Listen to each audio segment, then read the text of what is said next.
Evan Cole's hands trembled as he stared at the contract that could save his daughter's future, or destroy what was left of his soul. 1 year, one lie, one ice-cold executive who needed a husband by midnight on her 30th birthday or lose everything. Sloane Hart didn't do feelings. She did strategy. And Evan? He was drowning in medical debt, working double shifts, watching his 6-year-old daughter eat cereal for dinner because that's all they could afford. The pen hovered over the signature line. Outside the floor-to-ceiling windows, the city glittered with possibilities neither of them could touch. Until now. If you're watching from anywhere in the world, drop your city in the comments below. I want to see how far this story travels. And if you're already hooked, hit that like button. This is just the beginning. The fluorescent lights in the 20th floor hallway buzzed with the kind of persistence that made Evan's headache pulse in rhythm. It was 11:47 on a Thursday night, and he was still here, still breathing recycled air, still pretending the knot in his chest was just exhaustion and not the slow-motion collapse of everything he'd promised to protect. His daughter's face floated in his mind. Mia, 6 years old, gap-toothed smile, asking him that morning why they couldn't buy the good cereal anymore, the kind with the cartoon character on the box. He told her they were being smart with money. She'd nodded like she understood, those wide brown eyes accepting his words without question, trusting him completely. That trust was a weight that made his spine ache. Evan pushed through the door to the break room, the stale coffee smell hitting him like a familiar insult. The pot was half full and probably 6 hours old, but he poured a cup anyway because the alternative was falling asleep at his desk, and he still had 2 reports to finish before he could even think about the 40-minute subway ride home to Queens. The medical bills sat in a folder on his kitchen counter. He'd stopped opening them weeks ago. 15,000, 22,000, 38,000. The numbers had stopped meaning anything except impossible. Sarah's cancer had eaten through their savings, their insurance maximums, their hope, and finally Sarah herself. The hospital had been very sorry for his loss. They'd also been very clear about payment expectations. Evan rubbed his eyes and checked his phone. Mia's babysitter had texted 3 hours ago, asleep by 8:30. Finished her homework. She's such a sweet girl. Sweet, kind, trusting. All the things this world would eventually punish her for unless he could give her something better. Education, opportunities, a foundation that didn't crumble the moment life got hard. He dumped the coffee down the sink without drinking it and headed back toward his cubicle, the maze of identical workspaces stretching out under the emergency lighting that stayed on all night. Hartwell and Associates never really slept. Marketing campaigns didn't stop for human needs like rest or family or sanity. That's when he saw her. Sloane Hart moved through the hallway like she owned not just the building, but the molecular structure of the air itself. Evan had seen her exactly 3 times in his 2 years at the company, always from a distance, always surrounded by assistants and executives who moved in her orbit like moons around a planet. She was the founder's daughter, the executive prodigy who'd taken a division that was hemorrhaging money and turned it into the company's highest earner in 18 months. She was also, according to office gossip, completely devoid of human warmth. Evan stepped aside automatically, making himself smaller, invisible. That's what you did when people like Sloane Hart walked past. You got out of the way. Except she wasn't looking where she was going. Her phone was pressed to her ear, her voice low and sharp, and she rounded the corner at exactly the wrong moment. The collision wasn't dramatic, just a bump, shoulder to shoulder. But it was enough. Paper scattered. Her phone clattered to the floor, and a sealed envelope, cream-colored and expensive-looking, slid across the tile to stop at Evan's feet. Damn it! Sloane's voice was ice and precision. She crouched to gather the papers, movements efficient, controlled. Watch where you're... I'm sorry. Evan bent down quickly, reaching for the envelope. I didn't see you coming. Their hands touched the envelope at the same time. Sloane looked up, and Evan felt the full weight of her attention for the first time. Her eyes were gray, not soft gray, not gentle gray, but the gray of winter storms and unforgiving decisions. She studied him for exactly 2 seconds, long enough to catalog and dismiss him. Move. It wasn't loud. It didn't need to be. Evan pulled his hand back and stood, holding the envelope out to her. She took it without acknowledgement, already turning away, phone back to her ear. No, she was saying to whoever was on the other end. I don't care what Marcus thinks the optics are. The merger happens on my timeline, or it doesn't happen at all. She walked away, heels clicking against tile, and Evan released a breath he hadn't known he was holding. That should have been the end of it. Ships passing, a forgettable moment in a forgettable night. But when he got back to his cubicle, there was another envelope on his keyboard. Identical cream paper, his name written in elegant script across the front. Evan looked around. The floor was empty except for two other marketing assistants crashed out at their desks, dead to the world. No one was watching. No one cared. He opened the envelope. Inside was $500 in crisp bills and a note on heavy cardstock. For your discretion. S8. Evan stared at the money. $500. That was groceries for 2 months. That was the electric bill and the internet. That was breathing room he hadn't had in so long he'd forgotten what it felt like. His hands shook as he put the money back in the envelope. Then he walked to the elevator and pressed the button for the executive floor.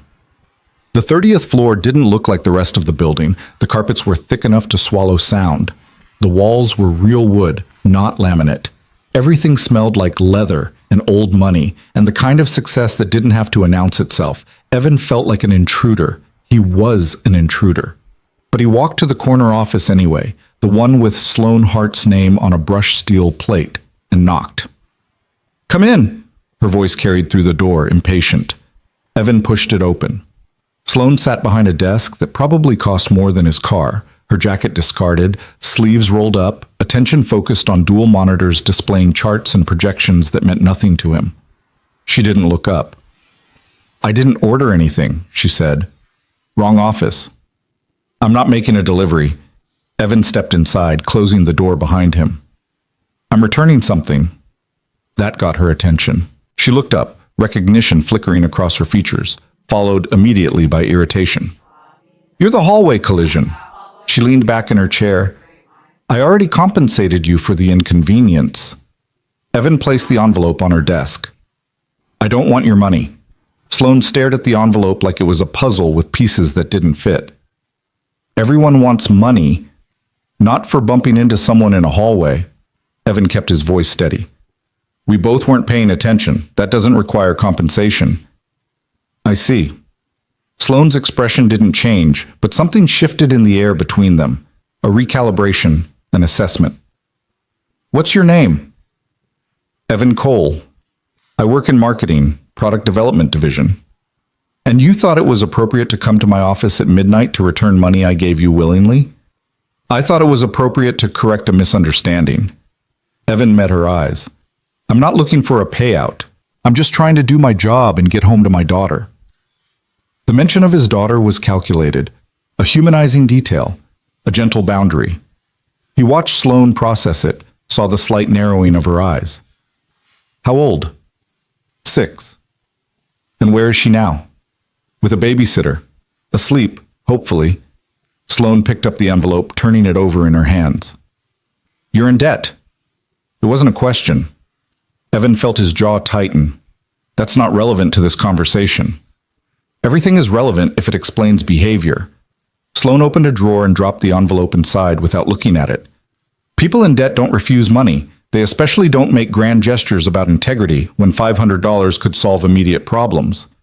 Maybe I have different problems. Such as not wanting to owe anyone anything. Evan took a step back toward the door. I should go. I'm sorry I bothered you. Wait. The word stopped him. He turned. Sloane stood, moving around her desk with that same controlled precision. Up close, she was smaller than he'd expected, maybe 5'6" in heels, but she radiated an intensity that made size irrelevant. You're clean, she said, almost to herself. Excuse me? No disciplinary record, no missed days, no drama. She tilted her head slightly. Widowed, single father, medical debt from your late wife's illness, stage 4 pancreatic cancer, correct? Evan's blood went cold. How do you know that? I know everything about my employees. The question is why you're different from the others.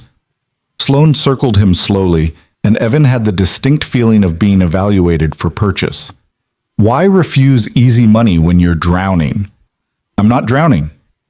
You're working 70-hour weeks, your credit score dropped 40 points in the last 6 months, and you're 3 months behind on student loan payments. Sloan stopped in front of him. That's not swimming. That's treading water in a riptide. Evan forced himself to breathe. If you're trying to scare me, I'm trying to understand you. Sloan's voice dropped, losing some of its sharp edge. Because I need someone I can trust, and trust is a rare commodity in my world. Trust for what? Sloan walked back to her desk and pulled out a file, thick, official-looking, the kind that represented lawyers and binding agreements. She set it between them. Sit down, Mr. Cole.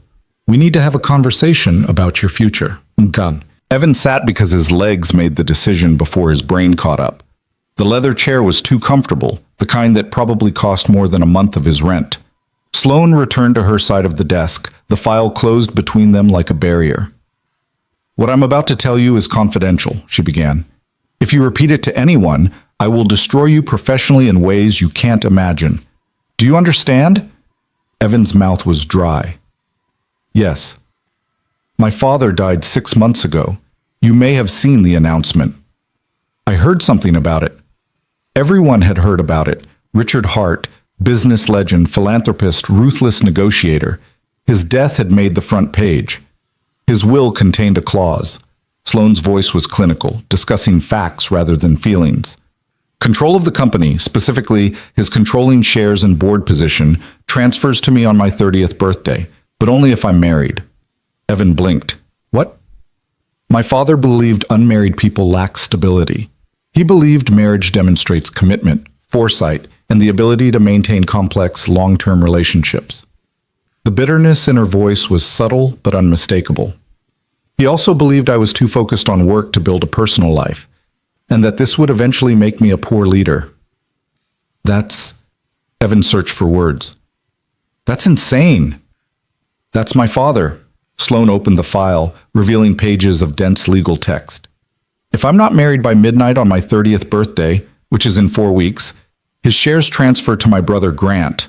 Grant, who has spent the last decade coasting on the family name while I've actually built this company into something that matters. Evan's head spun. Why are you telling me this? Sloan looked up, and for the first time, Evan saw something human flicker across her face, something tired, something desperate. Because I'm offering you a job, Mr. Cole, a very specific, very lucrative job. She pushed the file across the desk. I need you to pretend to be my husband for 1 year.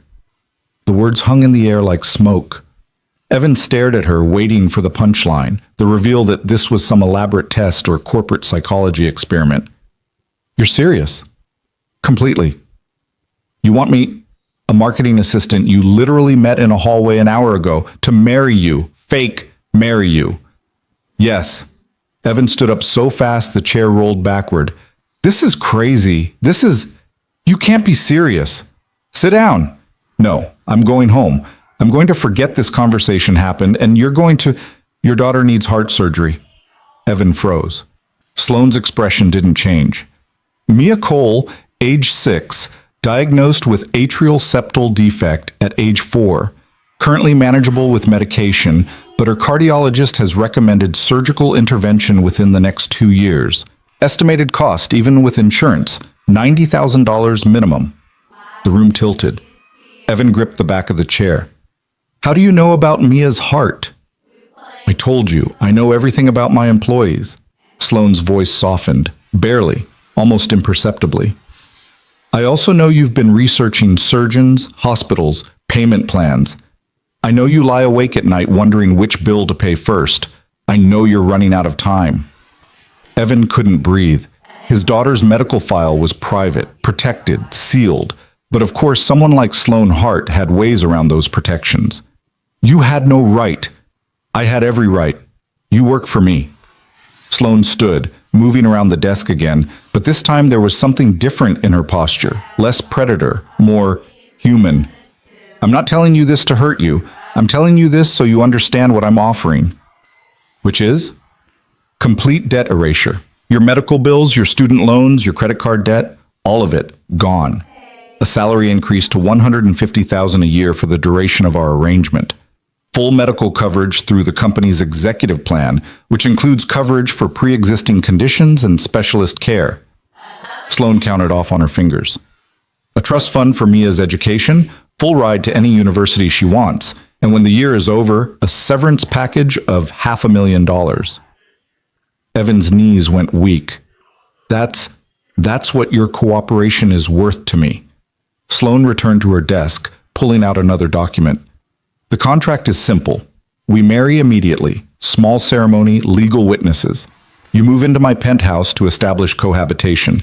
We attend family dinners, board meetings, and company events as a married couple. We maintain the appearance of a genuine relationship. For a year. For a year. After that, we divorce quietly, citing irreconcilable differences. You walk away financially stable, I retain control of the company, and we both get what we need. Evan sank back into the chair. His mind was racing, trying to find the catch, the hidden trap in this impossible offer. Why me? He asked finally. You could have anyone. Someone from your world, someone with connections and agendas. Sloan shook her head. I chose you because you're invisible. No powerful family, no business ties, no ulterior motives beyond survival. You're desperate enough to agree, but principled enough not to extort me later. She paused. And you already proved you're not easily bought when you returned my money. That was $500. This is my entire life you're talking about restructuring. Yes, which is why I'm giving you 24 hours to decide. Sloan handed him a business card with a phone number handwritten on the back. Call me before midnight tomorrow with your answer. If you agree, we'll move forward immediately. If you refuse, we never speak of this again, and your employment here continues as normal. Evan took the card, his fingers numb. And if I tell someone? You won't. Sloan's certainty was absolute. Because you're a good father, and good fathers don't gamble with their children's futures. It should have sounded like a threat. Instead, it sounded like the truth. Evan stood on shaking legs. I need to go. Of course, Sloan walked him to the door. One more thing. He turned. Your daughter stays out of this, completely. Sloan's voice was firm. The press, the public attention, none of it touches her. She continues her normal life, normal school, normal routine. That's non-negotiable. Something in Evan's chest loosened slightly. Agreed. Sloan nodded, satisfied. Call me tomorrow, Mr. Cole. And think carefully. This kind of opportunity doesn't come twice. The subway ride home was a blur. Evan sat in the nearly empty car, the business card burning a hole in his pocket, and watched the darkness outside the windows swallow station after station. 1 year, one lie, one chance to save everything. His apartment building was exactly as he'd left it that morning. Peeling paint, broken buzzer, the smell of garbage from the alley mixing with someone's late-night cooking. Evan climbed the 4 flights of stairs because the elevator had been broken for 3 weeks and let himself into the cramped 2-bedroom that was home. The babysitter, Mrs. Chen from 3B, was asleep on the couch. Evan paid her $30 from his wallet, money he couldn't spare but couldn't not spend, and locked the door behind her. Mia's room was dark except for the nightlight shaped like a crescent moon. She slept on her side, one hand tucked under her cheek, her breathing soft and even. Evan stood in the doorway and watched her. This small person who'd made him someone worth being, who trusted him to keep her safe and fed and happy. The heart surgery pamphlet was in his bedside drawer, folded and refolded so many times the creases were starting to tear. He pulled it out now, reading words he'd memorized weeks ago. Recommended intervention timeline, 18 to 24 months from diagnosis. Mia had been diagnosed 22 months ago. Evan sat on the edge of his bed and pulled out Sloan's business card. The number was written in confident strokes. No hesitation, no second guessing. Pretend to be someone's husband. Live a lie. Perform happiness for strangers and cameras and a board of directors who would tear them apart if they knew the truth. He thought about the bills on his counter, the surgery Mia would need, the future he couldn't give her on his own. He thought about Sarah, about the promises he'd made in a hospital room that smelled like disinfectant and despair. Take care of her. Give her everything. Don't let her struggle like we did. Evan looked at the card for a long time. Then he picked up his phone and typed a message to the number. "I need to ask you something first." The response came 30 seconds later. "Ask." Evan's fingers hovered over the screen. Then he typed, "If we do this, do we share a bed?" The three dots appeared, disappeared, appeared again. Finally, "Only when necessary for appearances." Evan stared at those words. Clinical, practical. Exactly what he should have expected from someone like Sloane Hart. He typed back, "One more condition. When this is over, you don't contact Mia, ever." She doesn't need to wonder why her dad's wife disappeared. The response was immediate. "Agreed." "Do we have a deal, Mr. Cole?" Evan closed his eyes. He thought about Mia's gap-toothed smile, her trust, her future. He typed, "Yes." The next morning, Evan called in sick to work for the first time in 2 years. He dropped Mia at school, kissed her forehead, and told her he loved her. She asked why he looked tired. He said he'd just had a long night at work. She believed him completely. At 10 a.m., a black car arrived at his building. The driver, professional and silent, handed him an address on a folded piece of paper. Evan got in the back seat, watching his neighborhood disappear through tinted windows. The law office was in Midtown, all glass and steel and whispered conversations. Sloane was already there, dressed in a charcoal suit, looking like she'd just walked out of a boardroom. She acknowledged Evan with a nod. "You came." "I said I would." "People say a lot of things." Sloane handed him a pen. "The contracts are ready. Read everything before you sign." The next hour was a blur of legal terminology and binding clauses, financial disclosures, confidentiality agreements, terms of dissolution. Evan's head spun, but he read every word, asked every question, made sure he understood exactly what he was agreeing to. The marriage license was signed in a courthouse that afternoon, witnessed by two of Sloane's lawyers who smiled like they performed this service every Tuesday. The judge was efficient. No romance, no poetry, just the legal minimum to make it binding. "You may kiss the bride," she said without inflection. Sloane and Evan looked at each other. Neither moved. "That won't be necessary," Sloane told the judge. They signed the final papers as husband and wife. Outside the courthouse, the afternoon sun was too bright. Evan felt like he'd just signed away something vital, some part of himself he couldn't name but would definitely miss later. "The movers will transfer your essential belongings to the penthouse this evening," Sloane said, checking her phone. "Mia's school schedule won't change, but I've arranged for a car service to handle drop-off and pickup. You'll need to brief her tonight." "I'll tell her you're my girlfriend," Evan said. "That we're dating. I can't tell her we got married." "Fine, as long as the public story is consistent." Sloane's phone buzzed. She glanced at it and frowned. "Grant wants to have dinner tomorrow night. Family introduction." "Already?" "He's suspicious by nature. We need to perform well." Sloane looked up at him, and Evan saw the calculation in her eyes. "Can you do this? Can you make people believe you're in love with me?" Evan thought about Mia's surgery, the trust fund, the future. "I can do whatever I need to do." "Good." Sloane's expression didn't change, but something flickered in those gray eyes. Relief, maybe, or recognition. "Then let's go home." Home. The words sounded strange coming from her mouth. The black car drove them to a building Evan had only seen in magazines, one of those luxury high-rises where doormen wore uniforms, and the lobby had actual art on the walls. The penthouse took up the entire top floor, accessible only by private elevator. The doors opened directly into the apartment. Evan stepped out and tried not to stare. Floor-to-ceiling windows overlooked the city. The furniture was modern and expensive, all clean lines and neutral colors. Everything looked like it belonged in a museum, untouched by human life. "Your room is down the hall, second door on the left," Sloane said, already moving toward what was presumably her own bedroom. "The guest room has been converted to a child's room for Mia. You can redecorate it however she likes. My bedroom is off limits unless we have guests or need to maintain appearances." "Where will I tell Mia you sleep?" "Tell her we're still getting to know each other, that we're taking things slow." Sloane paused at her doorway. Children understand that concept, don't they? Mia will. Evan looked around the pristine space. This doesn't look like a home. That's because it's not. It's a residence. Sloane's voice was matter of fact. Home is a concept for people who have time for sentiment. I have a company to run. She disappeared into her room, the door closing with a decisive click. Evan stood alone in the penthouse, surrounded by luxury he'd never dreamed of touching, and felt more lost than he had in the cramped apartment in Queens. His phone buzzed. A text from Mia's school. Reminder, parent-teacher conference next week.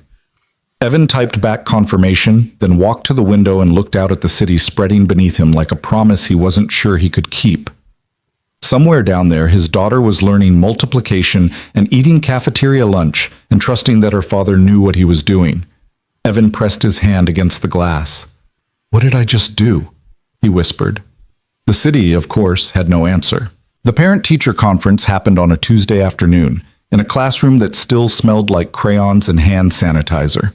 Evan sat in a chair designed for someone half his size, across from Mrs. Patterson, who'd taught first grade for 23 years and had the kind eyes that saw everything. "Mia's doing wonderfully," Mrs. Patterson said, flipping through a folder of artwork and worksheets.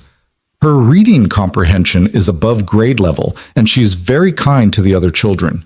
A natural leader." Evan felt pride swell in his chest. "That's good to hear. But I wanted to ask about the change in her pickup routine."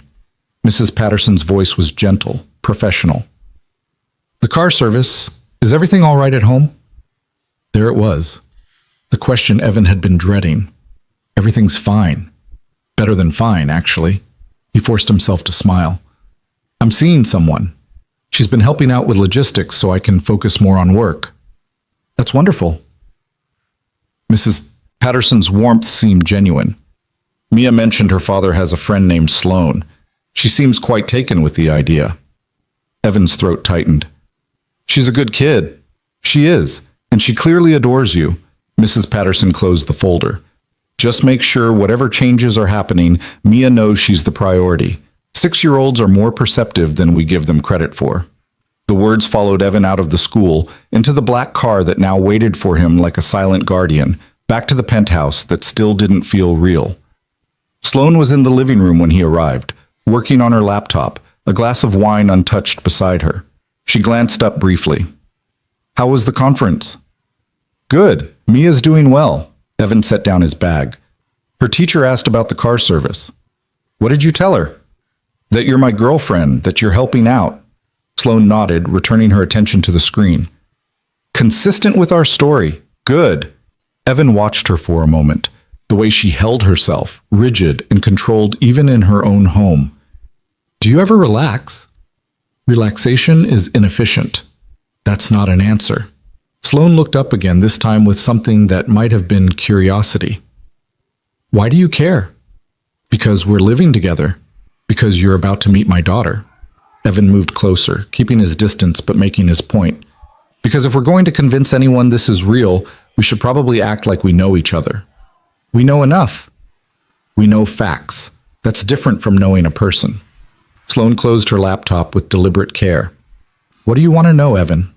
It was the first time she'd used his first name without the buffer of Mr. Cole. The intimacy of it felt strange, unearned. "Why does Grant hate you so much?" Sloane's expression didn't change, but something shifted in her eyes, something old and sharp. "Grant doesn't hate me. He resents me. There's a difference." "Explain it to me." She stood, walking to the window, her silhouette framed against the city lights. "My father had 2 children. Grant was born first, the heir apparent, golden child. Then I came along, unplanned, unwanted by my mother, tolerated by my father because he believed in appearances." Her voice was clinical, reciting facts. "Grant was groomed for leadership, private schools, networking events, board meetings from age 12.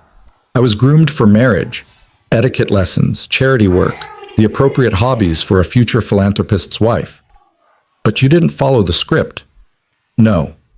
I watched Grant squander every opportunity, coast on the family name, make connections instead of competence his currency. And I watched my father pretend not to notice." Sloane turned from the window. So I made myself indispensable. I learned the business inside and out. I took the failing European division and turned it profitable in 18 months. I proved I was better at this than Grant could ever be. And your father still put that marriage clause in his will. My father believed Grant would eventually mature into the role. He believed I would eventually accept my place. The bitterness in her voice was subtle but unmistakable. He was wrong on both counts. Evan absorbed this, seeing Sloane Hart in a slightly different light, not just ice and strategy, but someone who'd spent a lifetime fighting for recognition that should have been freely given. Grant's going to try to destroy this, Evan said quietly. You know that, right? I'm counting on it. Sloane's smile was thin, predatory. Grant's weakness is his arrogance. He'll assume you're an easy target, someone he can buy or intimidate. He'll overplay his hand. And when he does, we'll be ready. The certainty in her voice should have been reassuring.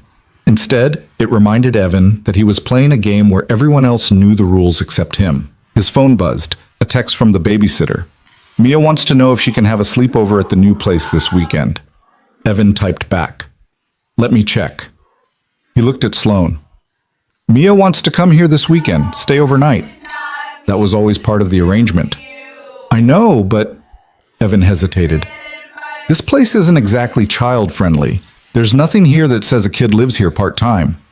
Sloane considered this. Then fix it. Redecorate her room however she wants. Make it feel like hers.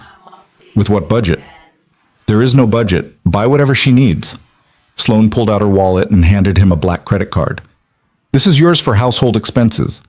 Don't abuse it, but don't hesitate to use it for Mia's needs.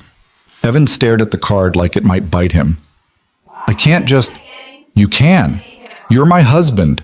It would look strange if you didn't have access to funds. Sloane's tone was matter-of-fact. Besides, a happy child is a convincing detail. If Mia is comfortable here, the illusion is stronger. Everything was calculation with her. Everything was strategy. Evan took the card because refusing it would be stupid, but he hated how easily luxury could become normal, how quickly he could forget what $500 used to mean to him. I'll take her shopping this weekend, he said. Good. And Evan? Sloane's voice stopped him as he turned to leave. Don't thank me. This isn't generosity. It's investment. He left without responding, heading to his room, the guest room that was somehow his now, and sat on the bed that was too soft, too expensive, too far from everything he knew. His phone buzzed again. Another text, this time from a number he didn't recognize. Congratulations on the marriage. We should talk. Grant Hart. Evan's blood went cold. He showed the message to Sloane, who read it without visible reaction. He's faster than I expected, she said. Don't respond. Let him wait. He knows where I work. He can find me whenever he wants. He can try. Sloane's smile was razor sharp. But you're under my protection now. Grant knows that making a move against you is making a move against me. And that stops him? No, but it makes him careful. Sloane handed back his phone. The dinner tomorrow night. Be prepared. Grant will probe for weaknesses. He'll try to separate us, get you alone, ask questions designed to trap you in contradictions. So what do? Stick to the truth as much as possible. We met at the office. We connected over shared values. We fell in love quickly because when you know, you know. Sloane's voice took on a rehearsed quality. Keep it simple. Don't elaborate. And if you're unsure, defer to me. Defer to you. You're playing the role of a man in love with a powerful woman. Society expects you to be slightly in awe, slightly deferential. Use that. Evan bristled. I'm not going to act like some... You're going to act like whatever sells the story. Sloane's voice hardened. Your pride is not more important than the objective. Remember what's at stake. Mia's face flashed in his mind. The surgery. The future.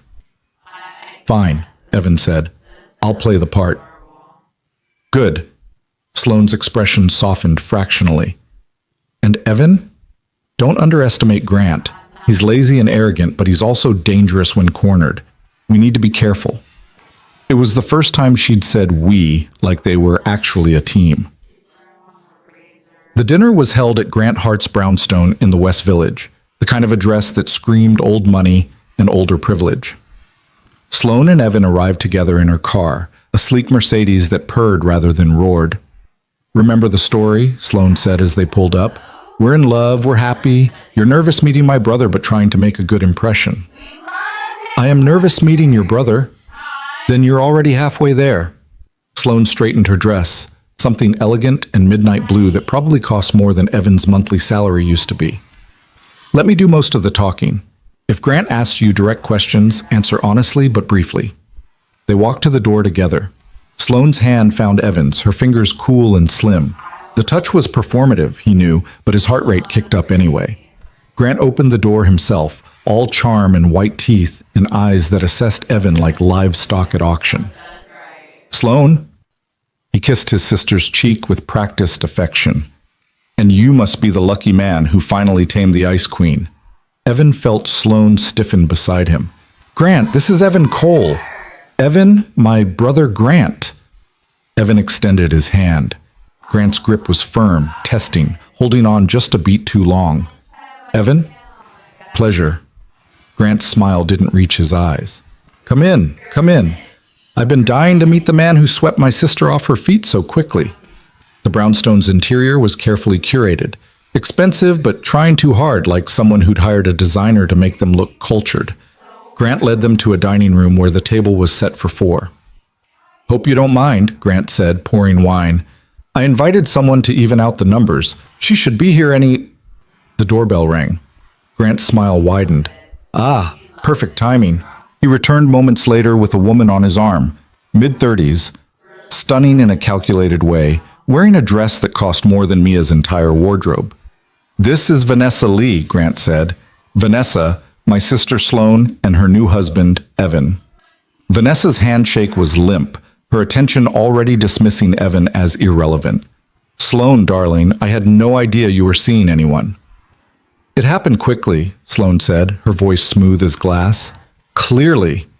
Vanessa's laugh was wind chimes and condescension. "Grant mentioned you'd gotten married, but I assumed it was some sort of business arrangement. You know how these things go." The air in the room crystallized. Grant's smile was poison and honey. "Vanessa's in mergers and acquisitions," he said, guiding them to their seats. "Very astute about corporate marriages of convenience." Evan felt Sloane's hand tighten on his arm.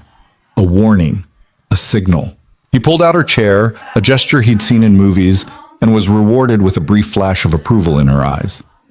"Actually," Evan said, settling into his own seat, "there's nothing convenient about falling in love. It's messy and inconvenient and completely worth it." He reached across the table and took Sloane's hand. Her fingers were still cool, but this time they wrapped around his with what felt like gratitude. Grant's eyes narrowed fractionally. "How romantic. Tell me, Evan, how exactly did you two meet?" "At the office," Evan said. "I literally bumped into her in a hallway. She dropped something, I picked it up, and—" He looked at Sloane, letting himself remember that night, the collision, the sealed envelope. "I couldn't stop thinking about her." It wasn't entirely a lie. He had thought about her constantly since that night, with fear, with calculation, with growing curiosity about the woman behind the ice. "Love at first sight?" Vanessa said, her tone dripping skepticism. "How very fairy tale." "Not first sight," Sloane corrected, her voice soft but firm. "First conversation. Evan returned something to me when most people would have kept it. That kind of integrity is rare. And worth marrying over." Grant leaned back, wineglass in hand. "Seems like a rather quick escalation." "When you know," Sloane said, echoing the phrase they'd rehearsed. "Why wait?" Dinner arrived, some elaborate multi-course affair that Evan had to navigate carefully, watching which fork Sloane used, mirroring her movements. Grant kept the wine flowing and the questions coming, each one designed to probe for cracks in their story. "What do you do at the company, Evan?" "Marketing, product development division." "And Sloane just happened to need marketing advice at midnight?" "I work late, so does she. Sometimes paths cross." "How convenient." Vanessa jumped in, her voice syrup-sweet. "And what does your family think of all this, Evan? Surely they were surprised by such a whirlwind romance." Evan felt his chest tighten. My wife passed away 3 years ago. It's just me and my daughter now. The table went quiet. Even Grant had the decency to look momentarily uncomfortable. I'm sorry for your loss, Vanessa said, though her eyes said she was calculating how to use this information. Thank you, Evan looked at Sloane. But I'm grateful for second chances. Not everyone gets them. Sloane's expression softened, genuinely, he thought, though it was hard to tell. Grant recovered quickly, pivoting to business talk, company politics, thinly veiled criticisms of Sloane's recent decisions wrapped in brotherly concern. Evan watched the dynamic play out. Grant needling, Sloane parrying, both of them locked in a dance they'd probably been performing since childhood. The European expansion was risky, Grant was saying. Father would have been more cautious. A father isn't here to voice his opinion, Sloane replied coolly, and the European division is now our highest earner. Results speak louder than caution. True, though I wonder what he'd think of his daughter's rather sudden marriage. Grant's smile was all teeth. He was so traditional about these things. Father's opinions are no longer relevant to my personal life. Aren't they? Grant leaned forward. His will certainly seems to think otherwise. The challenge hung in the air like smoke. Evan felt Sloane's posture shift, preparing for battle. The will stipulates marriage, she said. It says nothing about the timeline. I'm in full compliance. Of course you are. You've always been good at following rules to the letter while violating their spirit. Grant's gaze slid to Evan. Must be exhausting, being married to someone so exacting. Actually, Evan said, surprising himself with the steadiness in his voice, I find it refreshing. Sloane knows what she wants and goes after it. There's no game playing, no hidden agendas. How modern! Vanessa's laugh was glass-breaking, though I imagine the prenuptial agreement was quite thorough. Sloane's hand found Evan's under the table, squeezing hard enough to hurt. We trust each other, Evan said simply. Some relationships are built on that instead of legal protection. Grant's expression flickered, annoyance maybe, or respect. It was hard to tell. The rest of dinner passed in careful verbal warfare, Grant and Vanessa probing, Sloane and Evan deflecting. By the time dessert arrived, Evan's jaw ached from forced smiles, and his head pounded from wine he'd barely touched. I should check on Mia, he said, pulling out his phone. Her bedtime was an hour ago. Of course, Grant said, his tone suggesting this was exactly the kind of weakness he'd been looking for. Family first, how admirable. Evan stepped into the hallway, grateful for the momentary escape. He texted the babysitter, received confirmation that Mia was asleep, and leaned against the wall trying to catch his breath. He's good, a voice said. Evan looked up. Vanessa stood in the hallway, her expression unreadable. Excuse me? Grant, he's good at making people uncomfortable. Vanessa moved closer, her perfume expensive and overwhelming. But you held up well, better than I expected. Thanks, I think. Word of advice? Vanessa's voice dropped. Whatever deal you made with Sloane, make sure you have an exit strategy. The Hart family destroys everyone who gets close to them. It's not personal. It's just what they do. Before Evan could respond, Sloane appeared in the hallway. There you are, she said, her eyes moving between Evan and Vanessa. Everything all right? Fine, Evan said. Just checking on Mia. Vanessa smiled, all innocence. I was just keeping him company. You have a good one here, Sloane. Don't lose him. She glided back to the dining room, leaving them alone. What did she say to you? Sloane's voice was quiet, controlled. Nothing important, just friendly advice. Evan looked at her. Can we leave? Not yet. We need to stay long enough that leaving doesn't look like retreat. Sloane's hand found his again, and this time the touch felt less like performance and more like anchoring. 30 more minutes. Can you manage? Evan thought about Mia, asleep in their old apartment, trusting him to make the right choices. Yeah, he said. I can manage. They returned to the dining room together, presenting a united front. Grant watched them with calculating eyes, and Evan realized this was just the opening round. The real fight hadn't even started yet. But the car ride home was silent. Sloane stared out the window, her reflection ghostly in the glass. Evan could feel the tension radiating off her in waves. "You did well tonight," she said finally. "So did you." Grant suspects. Of course he suspects. But suspecting isn't the same as proving. Evan loosened his tie. "Vanessa said something interesting. She told me to have an exit strategy." Sloane's laugh was humorless. "Vanessa has been trying to position herself as Grant's wife for 2 years. She sees threats everywhere. Is she right? Should I have an exit strategy?" Sloane turned to look at him directly. "You have one. It's called the contract. 1 year, then we're done. That's your exit." "And what's yours?" The question seemed to catch her off guard. For a moment, something flickered across her face. Uncertainty, maybe, or fear. "I don't need one," she said. "This is my life. There's nothing to exit from." The car pulled up to their building. They rode the elevator in silence, the space between them feeling wider than it had hours ago. In the penthouse, Sloane kicked off her heels and poured herself a drink, something amber and expensive. She didn't offer one to Evan. "Grant will make a move soon," she said, staring into the glass.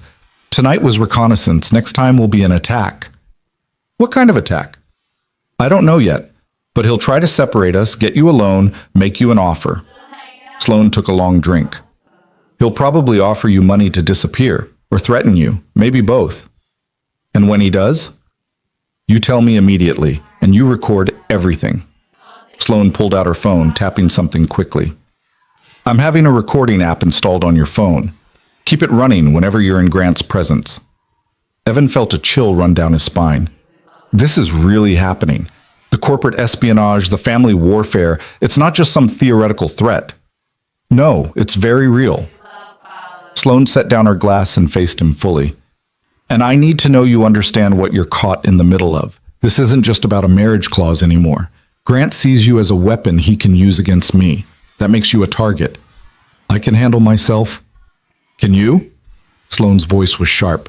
"You're a good father and a decent person, Evan, but you're not equipped for this kind of fight. Grant has resources, connections, and absolutely no conscience. He will find your weaknesses and exploit them without hesitation." "Then teach me." Evan moved closer, holding her gaze. "If I'm going to be your husband, even a fake one, then I need to know how to fight these battles. I need to understand the rules of your world." Sloane studied him for a long moment. "Why?" "Because Mia is depending on me to see this through, and because—" He paused, surprised by what he was about to say. "Because you shouldn't have to fight alone." Something shifted in Sloane's expression, a crack in the ice, brief but unmistakable. "All right," she said quietly. "We start tomorrow. I'll teach you everything you need to know about surviving in my family." She headed toward her bedroom, then stopped at the door. "Evan?" "Yeah?" "Thank you, for tonight, for playing the role convincingly." Her voice was softer than he'd ever heard it. "You could have made this much harder." "We're in this together," Evan said. "Might as well make it work." Sloane nodded and disappeared into her room. Evan stood alone in the living room, the city lights painting shadows across the floor, and wondered when exactly playing a role had started feeling like something more complicated than pretending. His phone buzzed, a text from Grant. "Nice to meet you tonight. Let's have lunch, just us. I'd like to get to know my new brother-in-law." Evan stared at the message, then forwarded it to Sloane. Her response came immediately. "Don't respond. We'll discuss tomorrow." He set his phone down and walked to the window, looking out at the city that never slept, full of people living their own complicated lies and truths. Somewhere down there, Mia was dreaming, safe and innocent and trusting. Evan pressed his palm against the glass and made a silent promise. Whatever happened next, whatever battles needed fighting, he would see this through. He would protect his daughter's future, even if it meant learning to become someone he didn't quite recognize. The recording app appeared on Evan's phone by morning, installed remotely by someone Sloane trusted. He stared at the small red icon, wondering how his life had become the kind of story where corporate espionage tools lived next to his daughter's school calendar. Sloane was already awake when he emerged from his room, dressed for battle in a charcoal suit, her hair pulled back severe and perfect. She handed him a cup of coffee without looking up from her tablet. "Grant's lunch invitation," she said. "We need to discuss strategy." Evan took the coffee, black the way he drank it, which meant she'd been paying attention. You think I should go? I think refusing makes you look afraid, but going alone is dangerous. Sloane set down the tablet. He'll choose somewhere public enough to seem innocent, but private enough to speak freely. He'll order expensive wine, make small talk, then go for the throat. And I just sit there and take it? No, you listen, you ask questions. You make him think he's winning. Sloane's eyes were sharp, focused, and you record every word. Evan thought about the man from last night. Charming, calculating, dangerous in the way of people who'd never faced real consequences. What's his angle? What does he actually want from me? Information first. He'll probe for weaknesses in our story, inconsistencies in the timeline. Then he'll offer you money to leave, probably framed as concern for your well-being. Sloane moved to the window, her silhouette outlined against the morning light. When you refuse, and you will refuse, he'll switch to threats. He'll suggest that staying married to me will destroy your reputation, your career, your relationship with your daughter. Will it? Sloane turned, her expression unreadable. That depends on how well we play this. Evan's phone buzzed, a text from Mrs. Chen. Mia asking when she can see the new place. Says she wants to show you her art project. The normalcy of it, the simple request from a 6-year-old who just wanted her father's attention, cut through the corporate warfare like a blade. I need to bring Mia here tonight, Evan said. We've been putting it off, but she's starting to ask questions. Then bring her. The room is ready. Sloane's voice softened fractionally. And Evan, when she's here, we maintain the story. I'm your girlfriend. We're taking things slow, but we care about each other. Can you sell that to a 6-year-old? Kids are more perceptive than adults give them credit for. I know. That's why it has to be convincing. Sloane picked up her bag, preparing to leave for the office. I'll have my assistant clear my evening. What time should I be here? The question caught Evan off guard. The idea that Sloane would adjust her schedule, that she'd actually show up for this performance when no board members or family enemies would be watching. 6, he said. She'll want dinner. I'll order something appropriate for children. Sloane paused at the door. Does she have dietary restrictions I should know about? She's 6. She thinks vegetables are a punishment. The corner of Sloane's mouth twitched. Not quite a smile, but close. Noted.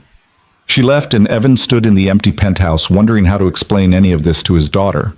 How to introduce her to a woman who was technically his wife but functionally a stranger, playing a role in a script neither of them had fully memorized. His phone rang. Unknown number. Evan answered cautiously. Hello? Evan Cole? The voice was male, professional, unfamiliar. This is Marcus Webb from the legal department at Hartwell and Associates. We need to schedule a meeting regarding your recent change in marital status and its implications for your employment contract. Evan's blood went cold. What implications? Standard protocol. All employees who marry within the company hierarchy need to sign updated conflict of interest agreements. Nothing to be concerned about. The voice was smooth, practiced.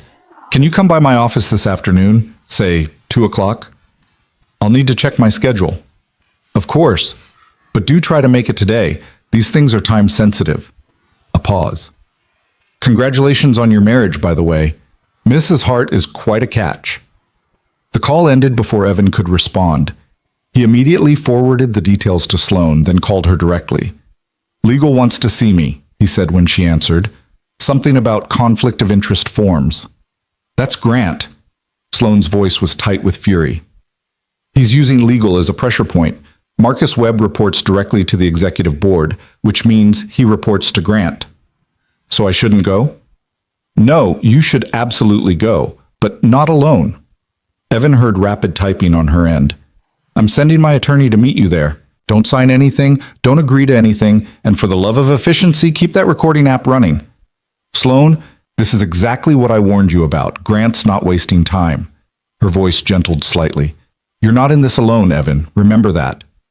The call ended, leaving Evan standing in borrowed luxury, holding a phone full of spy apps and legal threats, wondering how a simple collision in a hallway had led to corporate warfare. He spent the morning researching conflict of interest policies, reading employment law articles he barely understood, trying to prepare for a meeting he couldn't possibly be prepared for. At 1:30, a text arrived from an unknown number, Catherine Mills. I'm Sloane's attorney. Meet me in the Hartwell lobby at 1:45. Don't go upstairs without me. Evan arrived early, watching professionals stream through the marble lobby in their expensive suits and confident strides. He'd worked here for 2 years and never felt more like an outsider. Catherine Mills appeared at exactly 1:45. Mid-50s, steel gray hair, eyes that missed nothing. She extended a hand. Mr. Cole, I've reviewed your employment contract and the relevant policies. This meeting is pure intimidation theater. Her voice was crisp, efficient. Let me do the talking. If they ask you a direct question, pause before answering. I'll intercede if necessary. Why would they try to intimidate me? Catherine's smile was sharp. Because you married their boss and they're trying to determine if you're a threat or an opportunity. Come on. Marcus Webb's office was on the 15th floor, all dark wood and leather-bound law books that probably hadn't been opened in years. He stood when they entered, his smile professional and empty. Evan, thank you for coming on such short notice. His gaze shifted to Catherine. Ms. Mills, I wasn't aware you'd be joining us. My client has the right to legal representation in any employment-related meeting. Catherine sat without being invited. Shall we proceed? Marcus's smile tightened. Of course. As I mentioned on the phone, this is purely procedural. When an employee marries someone in a senior leadership position, we require updated disclosure forms to prevent conflicts of interest. He slid a document across the desk. Evan glanced at it, pages of dense legal language, clauses and subclauses that could mean anything. Catherine picked it up, scanning quickly. Her expression didn't change, but Evan saw her jaw tighten. This is highly irregular, she said. Section 4 requires Mr. Cole to disclose all financial arrangements with his spouse, including gifts, loans, and any transfers of property or assets. Standard transparency requirements. Section 7 requires him to recuse himself from any projects or decisions that might benefit his spouse's divisions.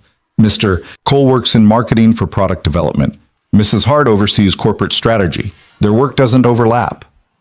Nevertheless, the appearance of impropriety, Section 12, Catherine continued, her voice cutting like a scalpel, requires Mr. Cole to report any conversations with his spouse regarding company business, strategy, or personnel decisions. You're essentially asking him to spy on his own wife. Marcus spread his hands in a gesture of reasonableness. We simply need to protect the company's interests. I'm sure you understand.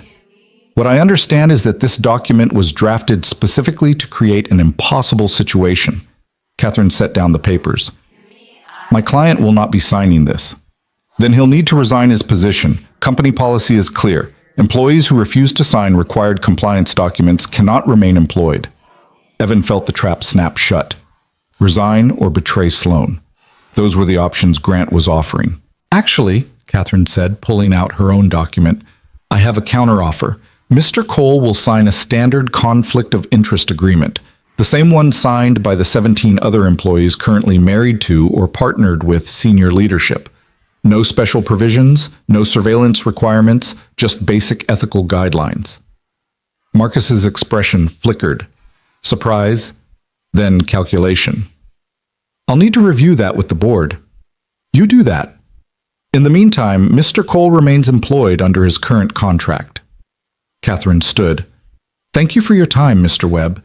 Do send our regards to whoever actually wrote that unconscionable document you tried to make my client sign. She walked out, and Evan followed, his heart hammering. In the elevator, Catherine allowed herself a small smile. He'll report back to Grant within the hour. Grant will be furious that the gambit failed, which means he'll escalate.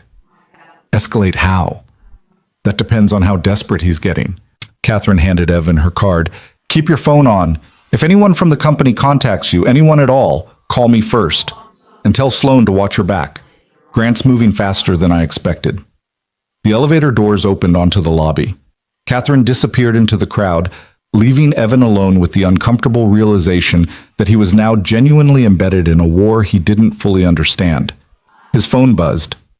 Grant, lunch tomorrow, noon at the Harrison. Looking forward to getting to know you better. Evan stared at the message, then typed back, See you there. He forwarded it to Sloane, then headed home. Except home wasn't the cramped apartment in Queens anymore. Home was a penthouse full of expensive furniture and a woman who measured relationships in strategic value. Home was wherever Mia would be tonight, looking at him with those trusting eyes, believing in the story he was selling. The thought made his chest ache. Mia arrived at 6:15, exploding through the penthouse door like a small hurricane of energy and questions. "Dad, this place is huge. Is this really where you live now? Where's my room? Can I see the city? Is Sloan here?" Evan caught her in a hug, breathing in the familiar scent of her strawberry shampoo. "Slow down, sweetheart. Yes, this is where I live now. Your room is down the hall. And yes, Sloan's here."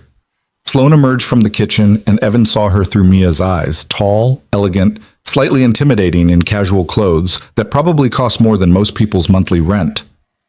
"Hi," Sloan said, and Evan heard the uncertainty in her voice, the unfamiliarity with children evident in her posture.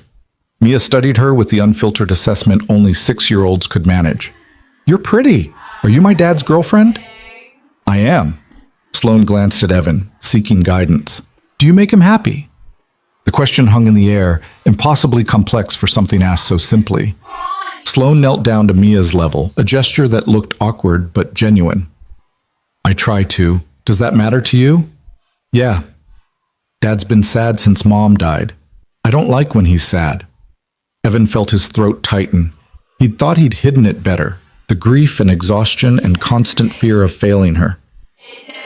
"I don't like when he's sad either," Sloan said quietly. "So maybe we can work together on that." Mia considered this with the seriousness of a Supreme Court justice, then nodded. "Okay. Can I see my room now?" The room had been transformed. Evan had spent Saturday afternoon with Mia picking out furniture, paint colors, decorations, but seeing it fully assembled took his breath away. The walls were lavender, Mia's favorite color. There was a reading nook with shelves full of books, a desk for homework, a bed with a canopy draped in fairy lights. Mia's gasp was pure joy. "It's perfect!" She ran to explore every corner while Evan stood in the doorway, overwhelmed by the reality of it. His daughter, in this space, making it real. Sloan appeared beside him. "Is it all right?" she asked quietly. "The decorator sent photos, but I wasn't sure." "It's perfect," Evan said. "Thank you." "Don't thank me. It's just—" Sloan stopped, watching Mia discover a stuffed animal collection that definitely hadn't been there yesterday. It's what needed to happen. But her eyes told a different story, something softer, more uncertain. Dinner was pizza, Mia's choice, eaten at the massive dining table that had probably never seen cardboard boxes and paper plates before. Mia talked nonstop, telling Sloan about school, her friends, her favorite books, her art project about outer space. Sloan listened with an intensity that suggested she was memorizing every word, cataloging details like she did with business reports. "Do you have a job?" Mia asked between bites of pepperoni. "I do. I run a company." "Like, you're the boss?" "Yes." "That's cool. I want to be a boss when I grow up. Or an astronaut. Or maybe both." Mia tilted her head. "Do you like being the boss?" Sloan paused, and Evan saw her consider the question seriously. "Sometimes. It's complicated." "Why?" "Because being in charge means making hard decisions that not everyone agrees with.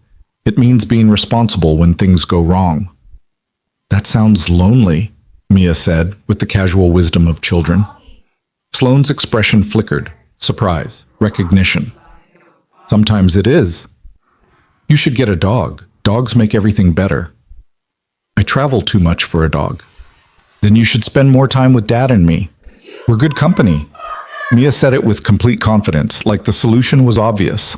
Evan watched Sloan process this, saw something shift in her carefully controlled features. A crack in the armor, brief but unmistakable. "I'll consider that," Sloan said softly. After dinner, Mia wanted to show them her art project, a solar system made from painted styrofoam balls and wire hangers. She hung it carefully in her new room while explaining the orbital mechanics she'd learned in first grade, most of it wildly inaccurate but delivered with absolute authority. "Time for bed," Evan said eventually, checking his watch. "But I'm not tired." Mia's protest was automatic, undermined by the yawn that followed. "Bed, you've got school tomorrow." Mia hugged Sloane without warning, a spontaneous gesture that clearly caught Sloane off guard. Thank you for my room. It's the best room ever. Sloane's arms came up slowly, carefully, returning the hug with the uncertainty of someone unfamiliar with physical affection. You're welcome. Evan tucked Mia into her new bed, reading her favorite story, a worn picture book about a brave mouse and a reluctant dragon. She was asleep before the dragon learned to be kind, her breathing soft and steady. He found Sloane in the living room, staring out at the city with a glass of wine in her hand. She's asleep, he said.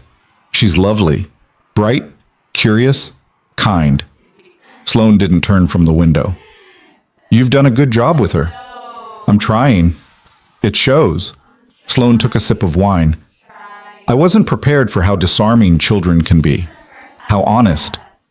Evan moved to stand beside her, both of them reflected in the glass against the city lights. She liked you. She doesn't know me. She knows you made her father smile. That's enough for now. Sloane finally looked at him, and Evan saw exhaustion in her eyes, the weight of carrying too much for too long. The lunch with Grant tomorrow. Are you ready? As ready as I can be? Evan pulled out his phone, showing her the recording app. Catherine showed me how to use this properly. Everything will be documented. Good. But Evan, Sloane's voice was serious. Grant will try to get under your skin. He'll say things about me, about our marriage, about your daughter. Things designed to make you angry or scared or defensive. And I should stay calm. You should remember why you're doing this. Remember what's at stake. She set down her wine glass. And if he threatens Mia in any way, even indirectly, you tell me immediately. The protective edge in her voice surprised him. You think he'd go that far? I think Grant has no limits when it comes to getting what he wants. Which is why we need to be smarter, faster, and always one step ahead. Sloane turned to face him fully. After tomorrow, he'll know you're not an easy target. That's when things will get truly dangerous. What aren't you telling me? Sloane hesitated, and in that pause, Evan saw fear. Real, genuine fear beneath all the control and strategy. My father's will contest hearing is in 3 weeks. If Grant can prove the marriage is fraudulent before then, he wins everything. The company, the shares, control of the foundation, all of it. Her voice dropped. And he'll make sure I'm not just defeated, but destroyed. That's how he operates. Then we don't give him proof. It's not that simple. He'll manufacture evidence, twist facts, pay people to testify against us. Sloane's hands curled into fists. The lunch tomorrow is just reconnaissance. The real attack is coming, and I don't know what form it will take. Evan thought about Mia, asleep in the next room, trusting him to keep her safe and secure. He thought about the surgery she needed, the future she deserved, the promises he'd made in hospital rooms and midnight fevers. We'll figure it out, he said. Together. Sloane studied him for a long moment. You're different than I expected. How so? I thought you'd be intimidated by all this. Overwhelmed. Looking for exits. She tilted her head slightly. But you're adapting. Learning the game. Almost like you belong here. I don't belong here, but I'm good at surviving impossible situations. Evan met her eyes. Single parenthood on poverty wages teaches you that. Something flickered in Sloane's expression. Respect, maybe, or understanding. I chose better than I knew. The moment stretched between them, charged with something neither of them wanted to name. Then Sloane's phone buzzed, shattering it. She checked the screen and her face went pale. What is it? A board member just leaked our marriage certificate to a business gossip column. Sloane scrolled rapidly, her jaw tightening. The article goes live at midnight. By morning, every major news outlet will have picked it up. Is that bad? It's catastrophic. We're not ready for this level of scrutiny. Our story has holes, our timeline is suspicious, and now we'll have reporters digging into every aspect of our lives. Sloane looked up, and Evan saw panic. Real, unfiltered panic. They'll investigate you, interview your neighbors, talk to Mia's school. Everything we've tried to keep private will be dragged into the light. Evan's stomach dropped. Mia will be protected. I promise you that. Sloane was already typing rapidly. I'm calling in every favor I have to keep the media away from her school. But Evan, you need to understand what's about to happen. Your life as you knew it is over. Tomorrow, you'll wake up as the man who married one of the most powerful women in the city. Every decision you've made, every relationship you've had, every mistake, it all becomes public property. The weight of it crashed over Evan like a wave. He thought about his old apartment, his anonymous life, the blessed invisibility of being nobody important. I can't let Mia see me scared, he said quietly. Then don't be scared, be prepared. Sloane's voice steadied, the panic receding behind her usual control. We tell our story first on our terms. I'll arrange an interview with a friendly journalist, someone who owes me.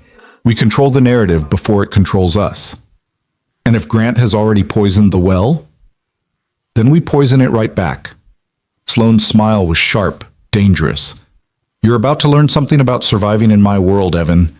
When they come for you, you don't hide. You fight. Evan looked at the woman who was technically his wife, seeing her clearly for maybe the first time. Not just the ice and strategy, but the survivor underneath, the fighter who'd spent a lifetime refusing to be dismissed or defeated. Then teach me how to fight, he said. Sloane held his gaze, and in her eyes, Evan saw something shift. A decision being made, a line being crossed. All right, she said, but you need to trust me, completely. Can you do that? Evan thought about Mia, about the surgery, about the impossible situation he'd already committed to. He thought about the woman in front of him who'd kept every promise she'd made so far, who'd protected his daughter without being asked, who was offering him a chance to be something more than a drowning man clinging to debris. Yes, he said, I trust you. Sloane nodded, satisfaction flickering across her features. Good. Because starting tomorrow, the real battle begins, and we're going to need each other to survive it. She walked to her bedroom, pausing at the door to look back at him. Get some sleep, Evan. Tomorrow's going to be brutal. The door closed, leaving Evan alone with the city lights and the weight of everything he'd just agreed to. His phone buzzed. A notification from the gossip site, the article already live despite Sloane's efforts to contain it. The headline screamed across his screen, Ice Queen melts, Sloane Hart's secret marriage to unknown marketing assistant raises questions about company control. Evan read the first paragraph, his stomach sinking with each word.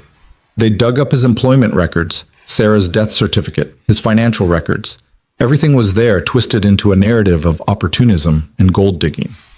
Another text, this time from a number he didn't recognize. Congratulations on your 15 minutes of fame. Hope it's worth what's coming. V. Vanessa. Helpful to the last. Evan deleted the message and checked on Mia one more time.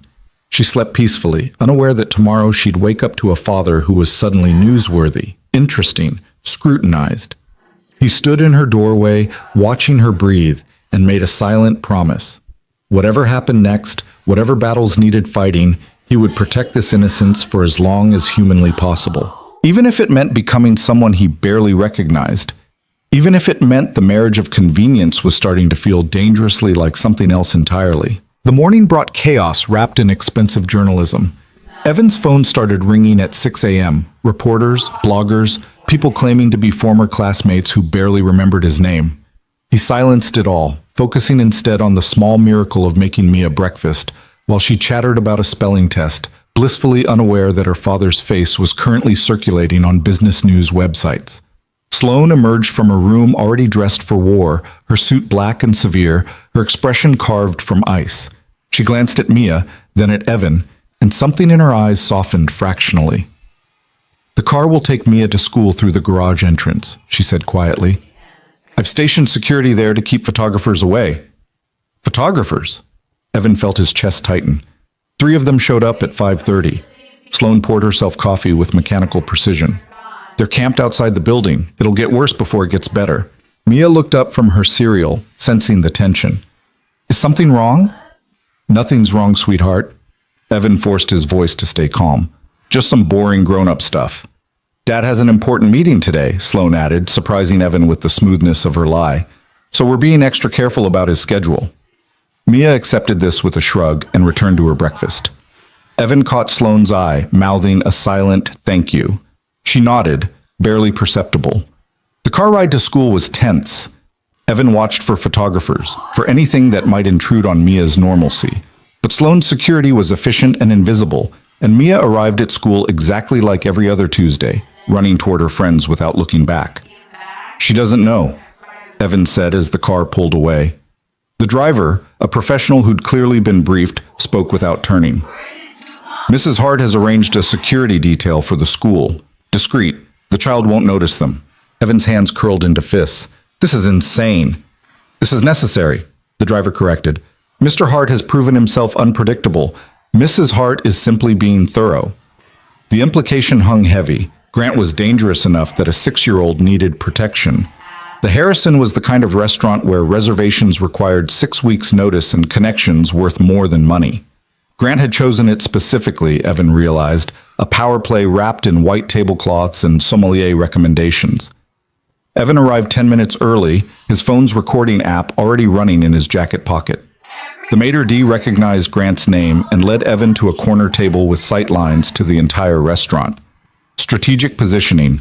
Everything was calculated. Grant arrived exactly on time, all smiles and designer clothes, drawing attention from other diners who recognized the Hart name. "Evan!" He clasped Evan's hand with practiced warmth. "Thanks for making time. I know you must be swamped with all the media attention. It's been an interesting morning." "I bet." Grant settled into his chair, ordering wine without consulting Evan. "You've become quite the celebrity overnight. How does it feel?" "Overwhelming." "I can only imagine, going from invisible to infamous in 12 hours. Grant's smile didn't reach his eyes. "Though I have to say, the articles are quite unflattering. All that speculation about gold digging and opportunism. Must be hard on your daughter." Evan felt anger spike but forced his voice to stay level. "Mia doesn't read business gossip columns." "Not yet. But kids talk. Their parents talk." Grant leaned back as the sommelier presented the wine. Children can be cruel when they smell weakness. The wine was approved, poured, ignored. Evan kept his hands visible on the table, his posture open but alert. "What do you want, Grant?" "Direct. I appreciate that." Grant swirled his wine thoughtfully. "I want to understand what you're really after. Because let's be honest, this marriage makes no sense from your perspective." "I'm in love with your sister." "Please." Grant's laugh was soft, condescending. "You bumped into her in a hallway and 3 weeks later you're married? That's not love, that's desperation. Maybe I recognize something in her that you don't see. What I see is a man drowning in debt who suddenly has access to unlimited resources. What I see is a single father who'd do anything to secure his daughter's future." Grant set down his glass. "What I see is someone who made a deal, not a love match." Evan met his gaze without flinching. "Think whatever you want. It doesn't change the facts." "The facts are what I make them." Grant's voice dropped, losing its practiced charm. "I know about the medical bills. Your wife's cancer treatment, the bankruptcy you barely avoided. I know about your daughter's heart condition and the surgery she needs. I know you're 3 months behind on student loans and your credit score is in the toilet. So you've done your homework. Congratulations." "I've done more than homework. I've built a case." Grant pulled out his phone, scrolling through something. "Financial transfers from Sloane's accounts to yours. The exact timing, 2 days after the marriage license was filed. The house purchase in your daughter's name, the trust fund establishment, the debt erasure. It's all there, documented and time-stamped." Evan's blood went cold, but he kept his expression neutral.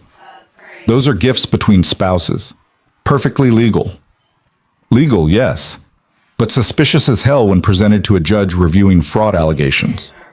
Grant leaned forward. "Here's what's going to happen. In 2 weeks, I'm filing a formal challenge to my father's will.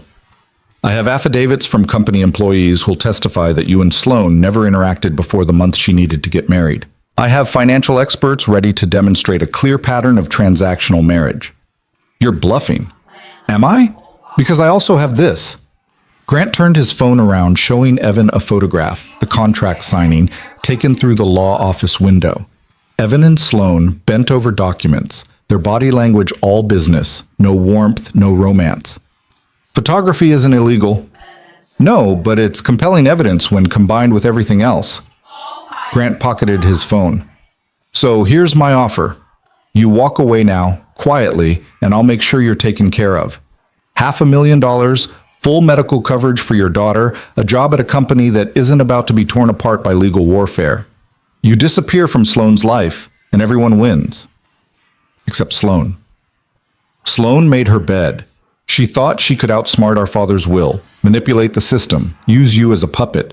But she underestimated me. Grant's expression hardened. I will bury her, Evan. And if you're standing next to her when I do, you'll be buried too. Evan thought about the recording app, about every word being captured. He thought about Sloane, preparing for battle in her corner office. He thought about Mia, safe at school, trusting her father to make good choices.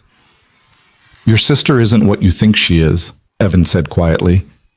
She's not cold or manipulative. She's fighting for something she earned, something your father should have given her freely. My father knew what he was doing. Your father was a sexist dinosaur who couldn't stand the idea of his daughter being more capable than his son.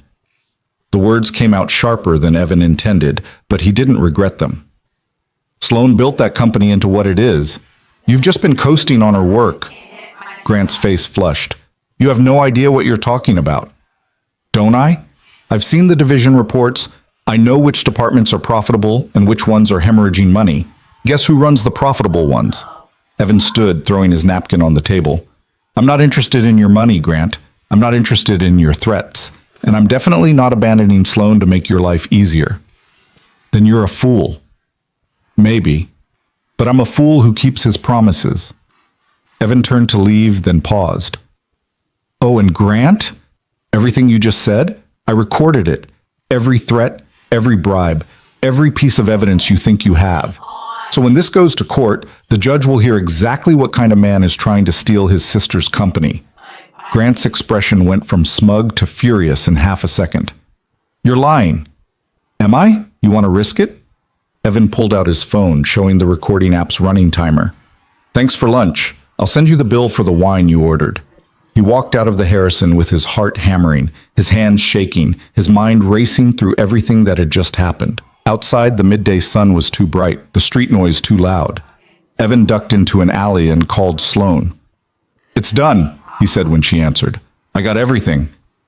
Are you all right? The question surprised him. Not the tactical assessment he'd expected, but genuine concern. I'm okay. Shaken, but okay. Evan leaned against the brick wall, letting adrenaline drain from his system. He showed me surveillance photos. He has people ready to testify against us, and he offered me $500,000 to walk away. Which you refused. Obviously. Sloane was quiet for a moment. Send me the recording immediately. I'll have Catherine review it and prepare our counterattack. A pause. You did well, Evan. Better than I expected. He threatened you. He threatened our whole arrangement. Evan closed his eyes. And he's not bluffing about the will contest. He's going nuclear. Let him. We have ammunition now, too. Sloane's voice was steel wrapped in silk. Come back to the office. We need to strategize. I can't. I have to pick up Mia in 2 hours. Then come to the penthouse after. This can't wait. She hesitated. And Evan, thank you for defending me to Grant. You didn't have to do that. Yes, I did. The words came out before Evan could stop them. You're my wife. Even if it's fake, I'm not going to let him talk about you like you're some villain. The silence on the other end stretched too long. Sloane? I'll see you tonight, she said quietly, and ended the call. Evan stood in the alley, phone in hand, wondering when exactly the performance had started feeling real, when protecting Sloane's reputation had become about more than just fulfilling a contract. His phone buzzed with incoming texts, the media frenzy continuing, strangers demanding comments, former colleagues suddenly interested in reconnecting. He ignored all of it and headed to Mia's school, desperate for something normal and uncomplicated. But normal was gone. The photographers found him at pickup, shouting questions while he tried to shield Mia from the chaos. Security intervened, creating a barrier, but not before Mia saw the cameras and the crowd. Dad? Her voice was small, scared. What's happening? Nothing, baby. Just some people being nosy. Evan lifted her into his arms despite her protest that she was too big for that now. Let's go home. To the big house? Yeah, to the big house. The car ride back was quiet. Mia pressed against his side, and Evan felt the weight of every decision he'd made, every compromise, every calculated risk that had led them here. At the penthouse, Sloane was waiting. She'd changed into casual clothes, or her version of casual, which still looked like it belonged in a magazine spread. She took one look at Evan's face and understood. "The photographers," she said. "Yeah. I'll have them removed, legally." Sloane crouched down to Mia's level. "Hey, rough day?" Mia nodded, still clinging to Evan's hand. "Want to help me with something?" Sloane asked. "I ordered dinner, but I'm terrible at setting tables. Think you could show me how?" It was so clearly a deflection, a distraction, but Mia took it anyway, grateful for something to do. Evan watched them in the kitchen, Sloane following Mia's very specific instructions about napkin folding and fork placement, and felt something crack in his chest. This was supposed to be simple. A transaction. 1 year, clear boundaries, then back to separate lives. But watching Sloane laugh, actually laugh, at Mia's joke about spoons being the most important utensil, Evan realized nothing about this was simple anymore. They ate dinner together, the three of them, and for a few hours it almost felt real. Mia talked about her day, complained about a boy in her class who kept stealing erasers, demonstrated the dance she'd learned in gym class. Sloane asked questions, engaged, seemed genuinely interested in the minutiae of first-grade politics. After Mia went to bed, Evan found Sloane in her office, surrounded by documents and legal briefs, Catherine on speakerphone walking through Grant's expected legal strategy. "The recording helps," Catherine was saying. "Attempted bribery, coercion, possibly extortion depending on how we frame it. But Evan needs to understand, Grant's going to fight dirty. He'll subpoena friends, family, anyone who can testify about the marriage's authenticity." "My friends barely know about Sloane," Evan said, "and I don't have family except Mia." "What about your late wife's family?" Evan's stomach dropped. "Sarah's parents haven't spoken to me since the funeral. They blamed me for not catching the cancer sooner, for not getting better treatment, for—" He stopped, the old wound still raw. "They won't help us." "They might help Grant," Catherine said bluntly, "if he offers them the chance to paint you as an opportunist who abandoned their daughter's memory for money. That's not— It doesn't matter what's true. It matters what can be proven in court." Catherine's voice was matter-of-fact. "We need to prepare for character assassination, both of you." Sloane ended the call and looked at Evan with something approaching sympathy. "I'm sorry. About your in-laws." "They're grieving. People say terrible things when they're grieving." Evan sank into a chair. "I just never thought it would be weaponized like this." "Everything is a weapon in Grant's hands." Sloane poured 2 glasses of whiskey, handing him one. "But we have weapons too, the recording for one, and the fact that our story, while unconventional, isn't actually illegal. Just highly suspicious. Suspicion isn't proof." Sloane took a drink. "The will contest hearing is in 2 weeks. Between now and then, we need to present as the most convincing married couple in Manhattan. Public appearances, social media presence, the works." Evan thought about the photographers, the scrutiny, the invasion of privacy. "What about Mia?" "We keep her out of it as much as possible. But Evan—" Sloane's voice was gentle. "She's going to hear things. At school, from other parents. We need to prepare her." "Prepare her for what? That her father's being called a gold digger? That strangers are questioning whether he actually loved her mother?" "No. We prepare her by being consistent with our story. We make sure she knows that you and I care about each other, that this is real to us, that the outside noise doesn't matter." Sloane set down her glass. "Children are resilient, but only if the adults in their lives are steady." Evan looked at this woman who'd studied human behavior like a science, who'd built walls around herself so high that genuine emotion seemed foreign. "When did you get so good at understanding people?" "I'm not good at understanding people. I'm good at predicting behavior." Sloane's smile was sad. "There's a difference. Is there? Because you just calmed down a scared 6-year-old like it was the most natural thing in the world." "That wasn't prediction. That was—" Sloane stopped, seeming surprised by what she was about to say. "That was me actually wanting to help." The admission hung between them, vulnerable and honest. Evan's phone buzzed. A text from an unknown number, just a photograph. Mia's school, taken from across the street, time-stamped from this afternoon. His blood turned to ice. Sloan. She looked at the photo and her expression went deadly. That's a threat. Grant wouldn't actually. Grant is desperate. Desperate people do unconscionable things. Sloan was already making calls, her voice clipped and authoritative. I'm tripling security at Mia's school. She doesn't go anywhere without protection. This is insane. She's 6 years old, which is exactly why we can't take chances. Sloan gripped his arm, forcing him to meet her eyes. I will not let Grant hurt your daughter. Do you understand me? Whatever else happens, Mia stays safe. The fierceness in her voice, the absolute certainty cut through Evan's panic. Okay, he said. Okay. Sloan made 3 more calls, to security, to Catherine, to someone Evan didn't recognize, who apparently specialized in discreet protective services. By the time she finished, a plan was in place, comprehensive and bulletproof. Thank you, Evan said when the chaos settled. Don't thank me. I got you into this. Sloan looked exhausted, the armor finally cracking. I knew Grant was vindictive, but I never thought he'd go after a child. He hasn't actually done anything. It's just a photograph. It's a message. He's showing us he can get close to her whenever he wants.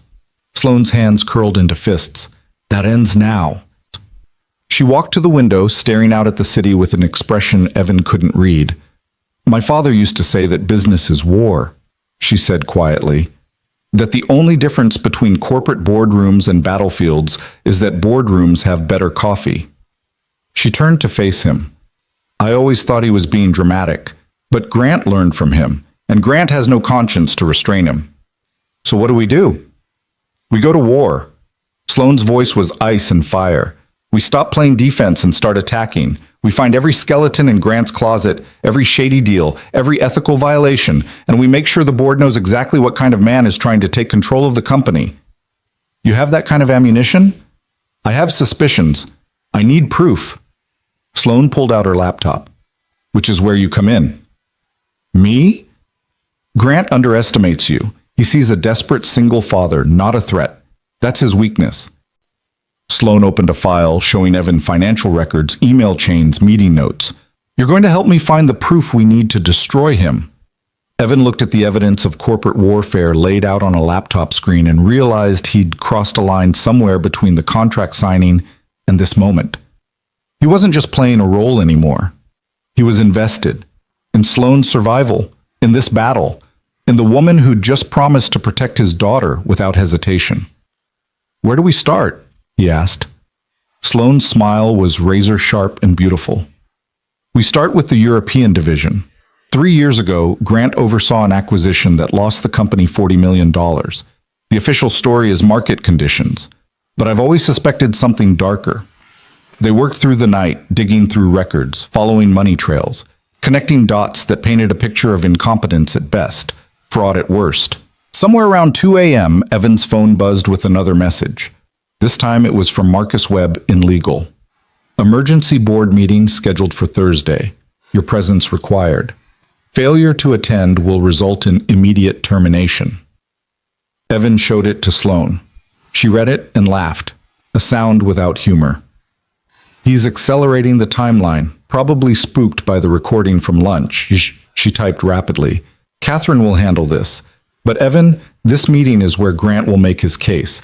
He'll present his evidence, call his witnesses, try to prove the marriage is fraudulent. In front of the entire board. Yes, which means we need to be flawless, united, completely convincing as a married couple. Sloan looked up at him. Can you do that? Can you stand in front of 15 of the most powerful people in the industry and make them believe you love me? Evan thought about everything he'd learned about Sloan over the past weeks. Her loneliness disguised as efficiency. Her vulnerability hidden behind strategy. The way she'd crouch down to talk to Mia at eye level. The fierce protectiveness in her voice when she'd promised to keep his daughter safe. Yeah, he said quietly. I can do that. Sloan held his gaze and something passed between them. Understanding, recognition, something neither of them wanted to name. Good, she said, because Thursday is going to be brutal. She was right. Thursday arrived like a freight train, dragging chaos and scrutiny in its wake. The board meeting was scheduled for 2 p.m., which gave Grant exactly enough time to leak details to the press. By noon, every business news outlet was running stories about the emergency session, speculating about fraud investigations and family warfare. Evan dressed carefully in the suit Sloan had bought him, navy, expensive, tailored to fit perfectly, armor for a battle fought with words instead of weapons. Mia was at school, surrounded by security she didn't know existed. Evan had kissed her goodbye that morning and lied about where he'd be that afternoon. The guilt of it sat heavy in his chest. Sloan emerged from her room looking like she'd been forged from steel.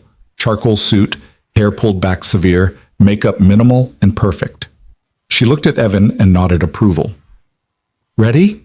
she asked. "No, but I'm going anyway." That's all courage really is, doing the thing that terrifies you because the alternative is worse. She handed him a folder. "Our story, refined and bulletproof. Memorize the timeline. Every date, every detail. Grant will try to catch you in contradictions." They rode to Hartwell and Associates in tense silence, Catherine meeting them in the lobby with last-minute instructions and warnings.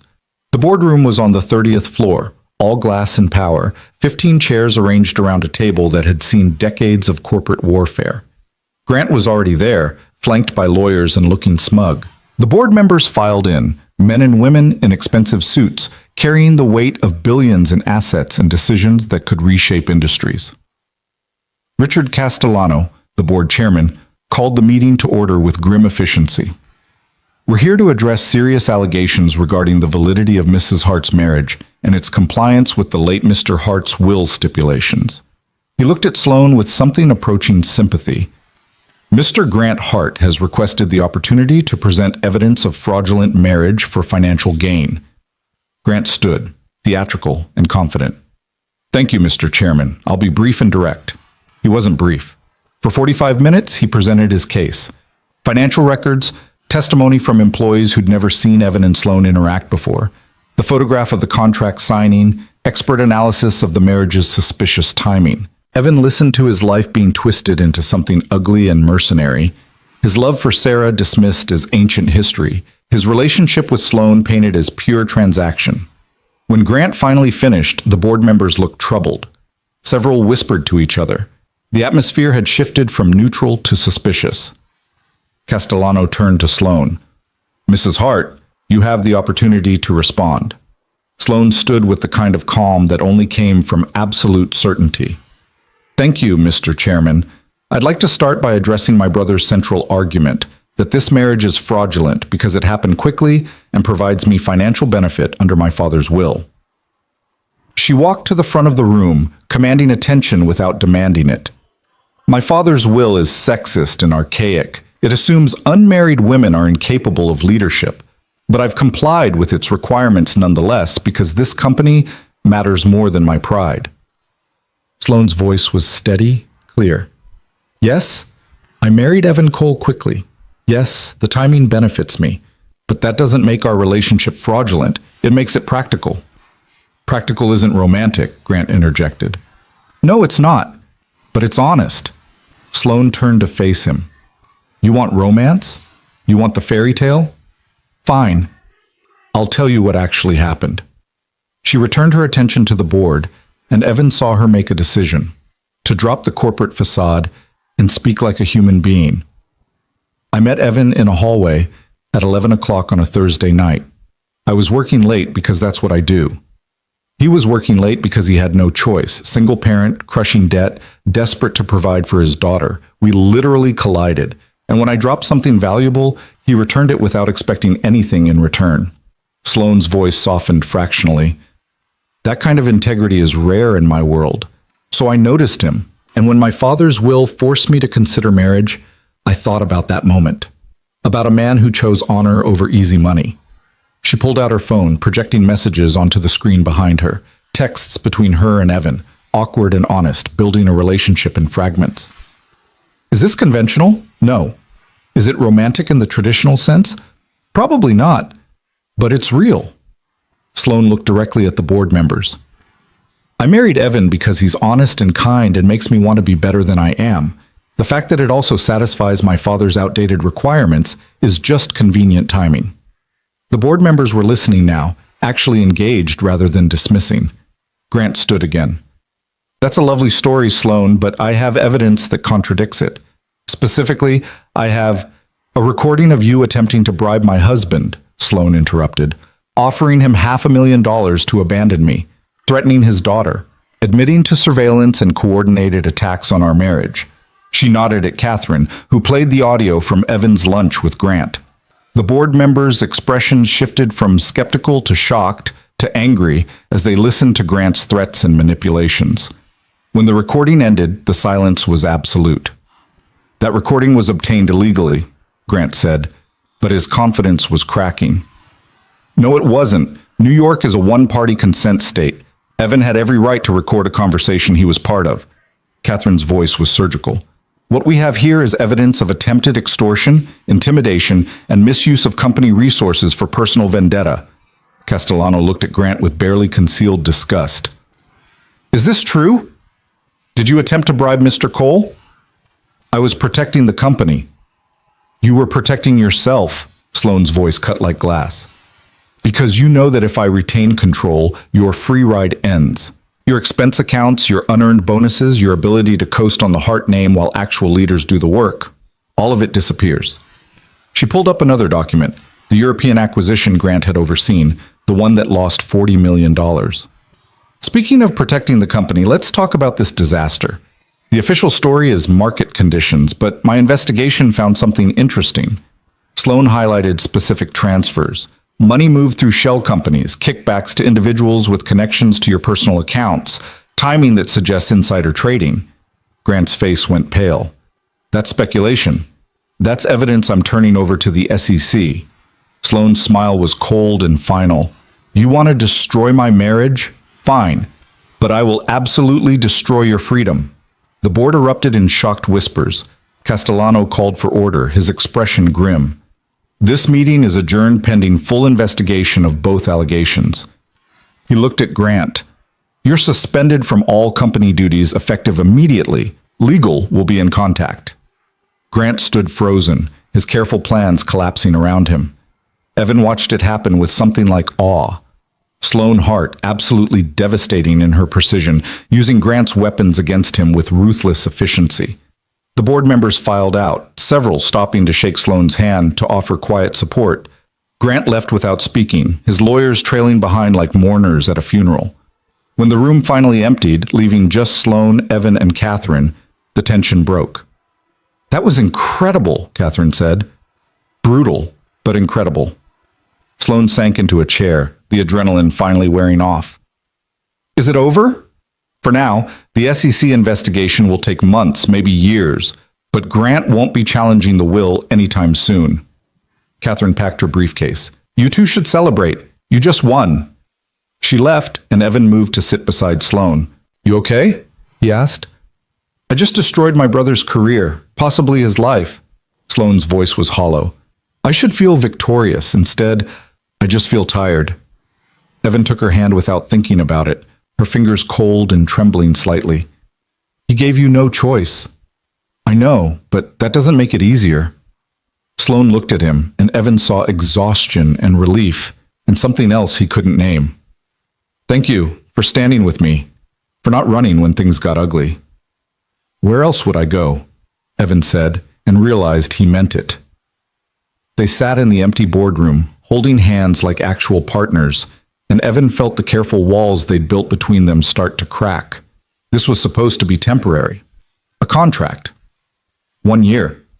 But looking at Sloan, vulnerable and strong, damaged and determined, Evan wondered if they'd already crossed a line neither of them could uncross. His phone buzzed, a text from the school. Mia's asking when you're picking her up. Should we call the backup contact? Reality crashed back. The performance was over. Real life was waiting. I need to get Mia, Evan said. Sloan nodded, releasing his hand. Of course. He stood to leave, then paused. Sloan, what you said in there about me making you want to be better, did you mean that? Or was it just part of the performance? Sloan was quiet for a long moment, looking at him with those gray eyes that saw too much. I don't know anymore, she said honestly. And that terrifies me. Evan left without responding because what could he possibly say to that? The words followed Evan through the elevator ride, through the lobby where reporters still lingered like vultures, through the car ride to Mia's school. I don't know anymore. And that terrifies me. They echoed in the space between his heartbeats, in the silence he couldn't fill with rational thought. Mia bounded out of school with her usual energy, backpack bouncing, completely oblivious to the fact that her father had just helped dismantle a corporate empire. She showed him a drawing she'd made, a house with 3 stick figures standing in front of it.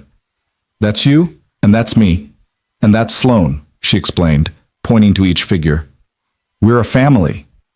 Evan's throat tightened. That's beautiful, sweetheart. Can we show Sloan when we get home? Home. When had the penthouse become home in Mia's mind? When had 3 stick figures become her definition of family? Yeah, Evan said, his voice rough. We can show her. But when they arrived at the penthouse, Sloan wasn't there. A note on the counter written in her precise handwriting. Board demanded follow-up meetings. We'll be late. Dinner in the fridge. S.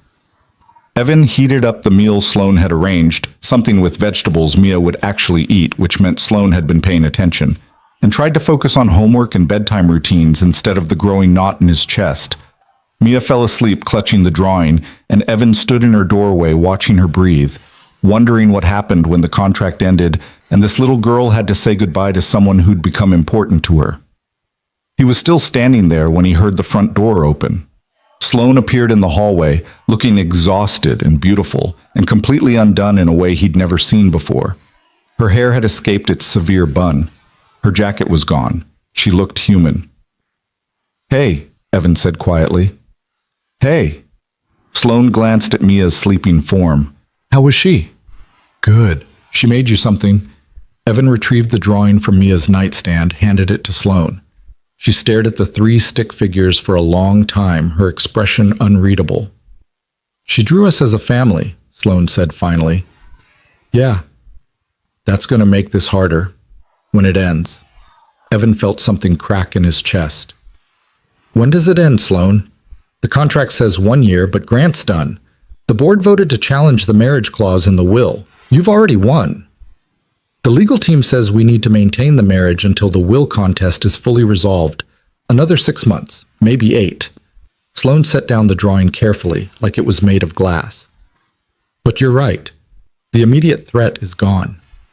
They stood in Mia's doorway, not quite looking at each other, the space between them charged with everything they weren't saying. We should talk, Sloan said. Not here. They moved to the living room, the city lights painting shadows across the floor.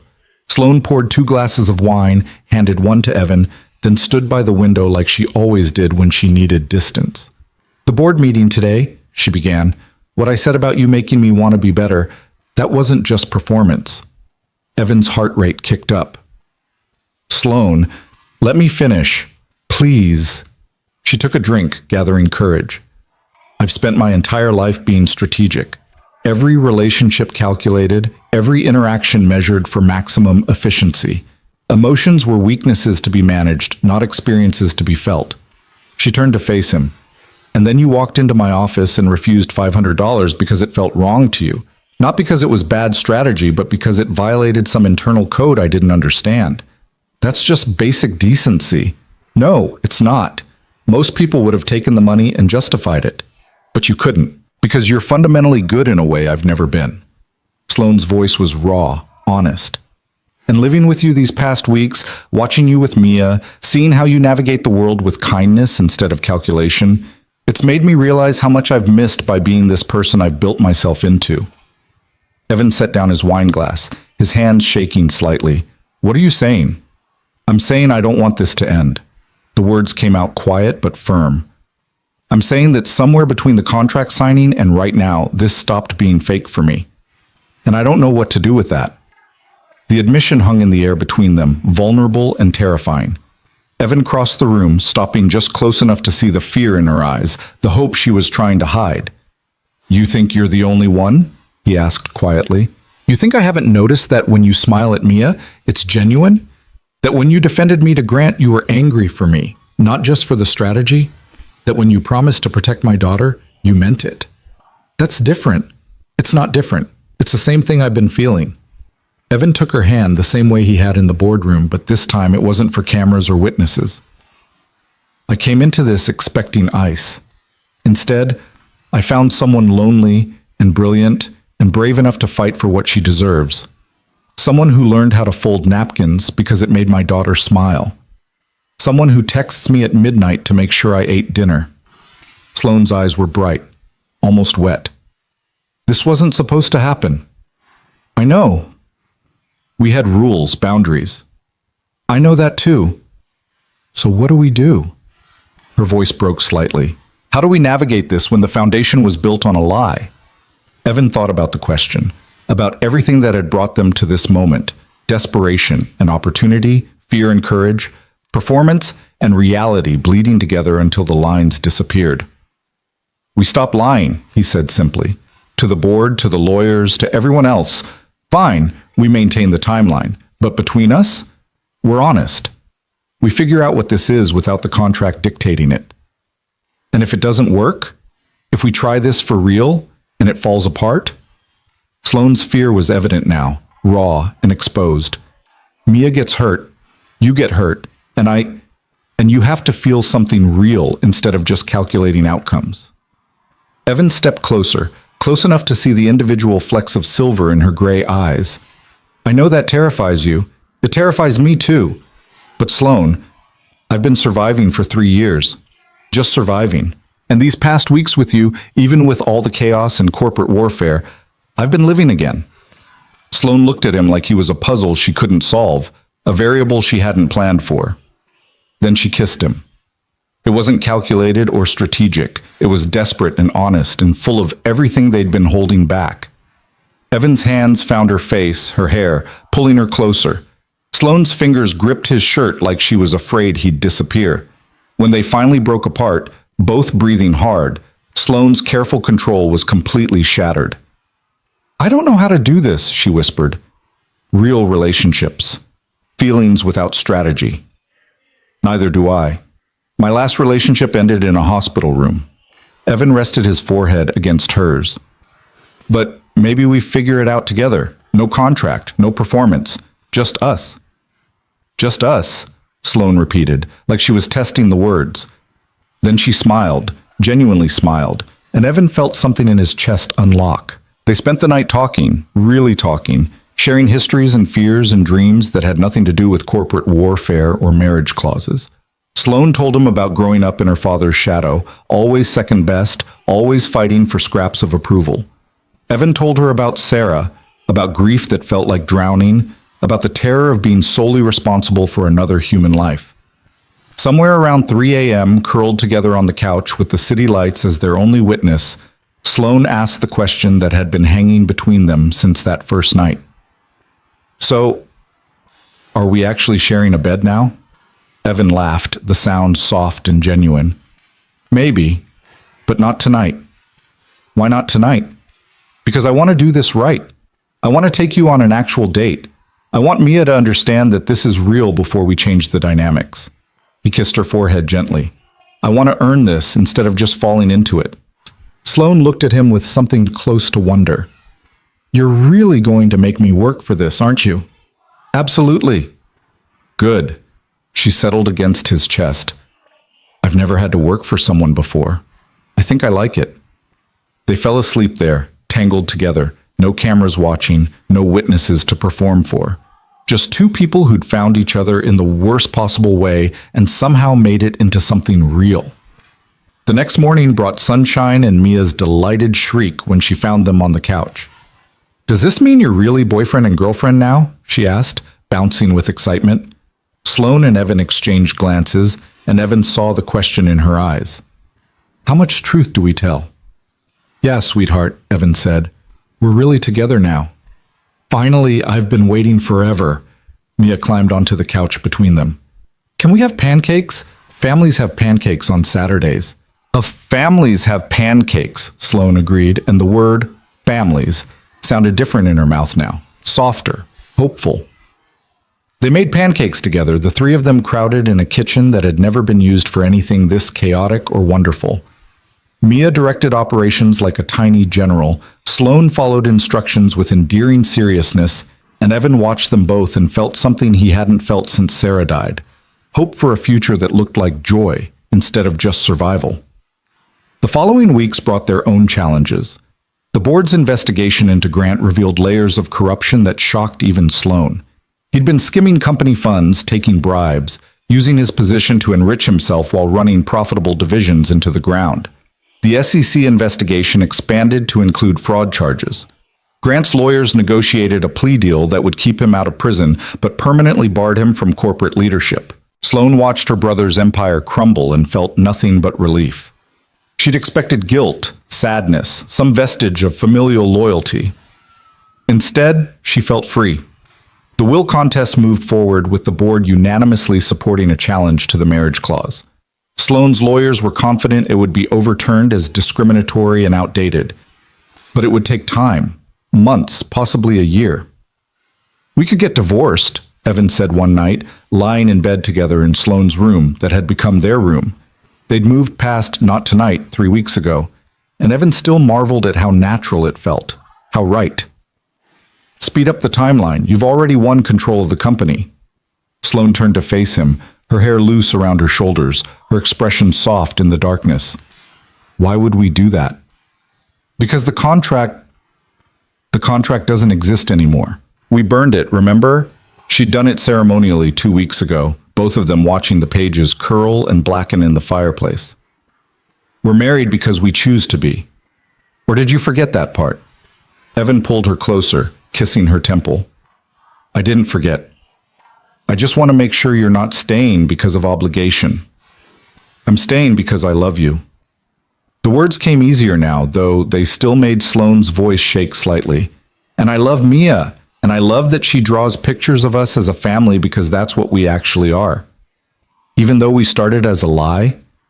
Maybe the beginning was a lie, but this..." Sloane gestured at the space between them, the intimacy and trust and genuine partnership they'd built. "This is the most honest thing I've ever done." Mia's surgery happened in April, 6 months after Evan had signed that first contract. They sat together in the waiting room, Evan, Sloane, and Mrs. Chen, who'd become almost like a grandmother to Mia. The surgery took 4 hours, and Evan spent every minute of it convinced something would go wrong, that happiness was too fragile to last. But it didn't go wrong. The surgeon emerged with good news. The repair was successful, Mia's heart was strong, and the prognosis was excellent. Evan broke down in Sloane's arms, 3 years of fear and grief and desperate hope finally releasing. She held him while he cried, whispering reassurances, being strong enough for both of them. When they finally saw Mia in recovery, groggy but smiling, she reached for both of them. "Did you tell the doctors you're married?" she asked sleepily. "So they'd let you both in?" Evan and Sloane exchanged glances, and Evan realized his daughter had known all along that something about their relationship was unconventional. 6-year-olds were more perceptive than adults gave them credit for. "We're married," Sloane confirmed. "For real." "I know, you look at each other different now, like Mom used to look at Dad." Mia's eyes drifted closed. "I like it." Later, standing in the hospital hallway while Mia slept peacefully, Sloane turned to Evan with tears in her eyes. "She compared us to you and Sarah," she whispered. I don't deserve..." "Yes, you do." Evan wiped away her tears gently. "Sarah would have liked you. She would have appreciated that you love Mia like she's yours. She is mine. Maybe not biologically, but..." Sloane stopped, overcome. "Yeah," Evan said softly. "She's ours." The will contest resolved 8 months after the board meeting that had destroyed Grant. The judge ruled the marriage clause unconstitutional and discriminatory, awarding Sloane full control of her father's shares without qualification. The victory made headlines, with legal experts praising it as a landmark case in corporate inheritance law. Sloane gave exactly one interview about it, to the same journalist who'd first broken the story of their marriage. "The irony," she told the reporter, "is that my father's sexist clause led me to the best decision I've ever made. I married for strategy, yes, but I stayed for love, and I'd make the same choice again tomorrow." The interview included a photo, Evan, Sloan, and Mia in Central Park, looking like any other family enjoying a Saturday afternoon. Mia was on Evan's shoulders, laughing. Sloane's hand was in Evan's free hand, her smile genuine and unguarded. The caption read, "Sometimes the best strategies are the ones that stop being strategic." On their first anniversary, the real one, not the contract signing, but the night they decided to make it real, Evan took Sloane to a tiny restaurant in Queens, the kind of place with plastic tablecloths and portions that could feed a family for a week. "This is where Sarah and I had our first date," he said as they settled into a booth. "I wanted to bring you here because—" He paused, gathering courage. "Because I wanted you to know that loving you doesn't diminish what I had with her. It's different, but it's just as real." Sloane reached across the table, taking his hand. "Thank you for trusting me with that." They ate cheap pasta and drank cheaper wine, and it was perfect. Afterward, walking through the neighborhood where Evan used to live, Sloane asked the question she'd been holding back. "Do you ever regret it? Saying yes that night?" Evan stopped walking, pulling her close under a streetlight that flickered like it was keeping time with his heartbeat. "I regret that it took desperation to bring us together. I regret that fear and debt had to be the catalyst." He kissed her softly. "But I don't regret you. I don't regret us. And I sure as hell don't regret that Mia has a mother who fights for her like you do."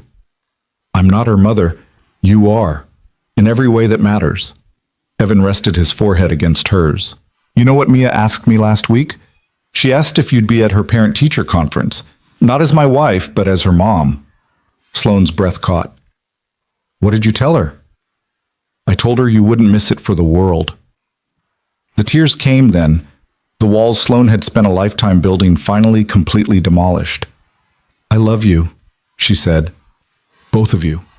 So much it scares me." "Good, because we love you too, and you're stuck with us now." "Is that a threat or a promise?" "Both."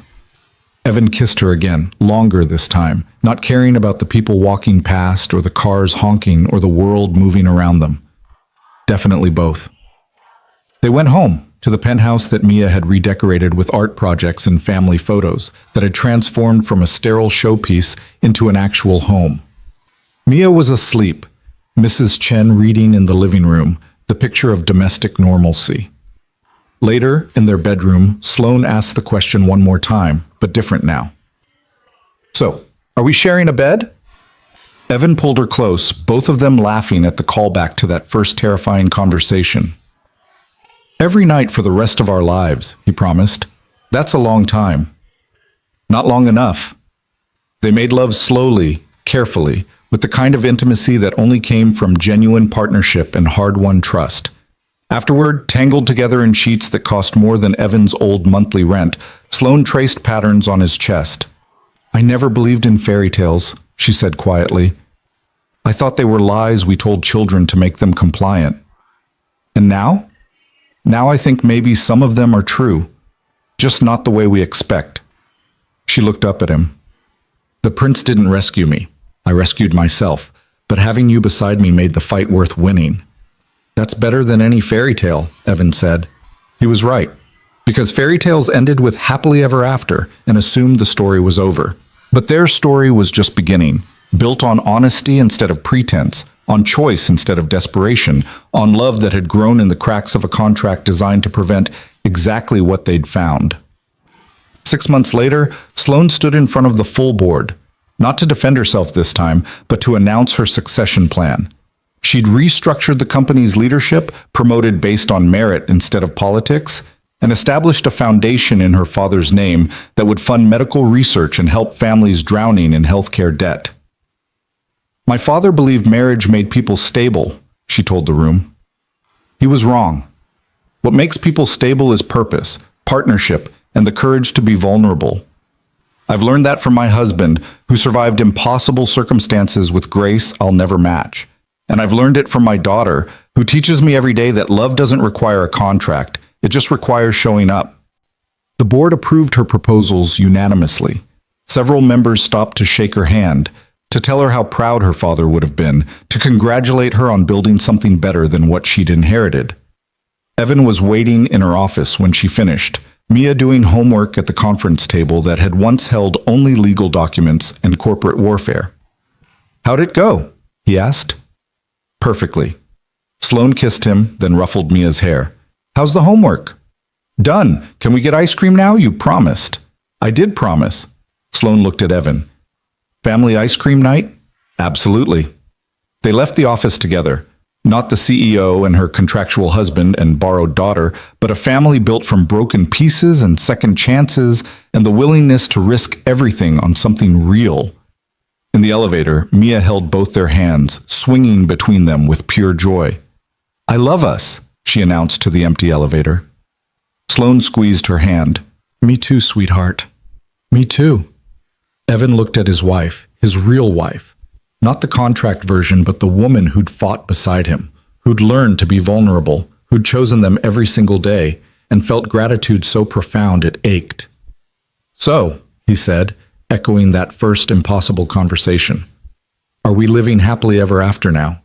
Sloane smiled, the kind that reached her eyes and transformed her entire face. "Better than that, we're living honestly ever after, and that's more valuable than any fairy tale." She was right. Because fairy tales didn't include corporate warfare and medical debt and the messy reality of blending lives and learning to love again after loss. Fairy tales didn't include the hard work of actual partnership, the fights and compromises and choosing each other, even when it wasn't strategic. But their story did. And that made it better than any fairy tale could ever be. They got ice cream, Mia's choice, chocolate with rainbow sprinkles. They walked through Central Park as the sun set, sticky fingers and easy laughter, and the kind of ordinary magic that came from being exactly where you belonged. And if anyone had asked Evan Cole whether he regretted bumping into Sloane Hart in that hallway, whether he regretted signing that contract, whether he regretted the chaos and fear and impossible choices, he would have laughed.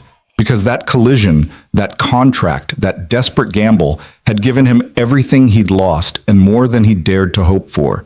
It had given him a partner who fought beside him instead of for him, a daughter who finally had the security and love she deserved, a future that looked like joy instead of just survival.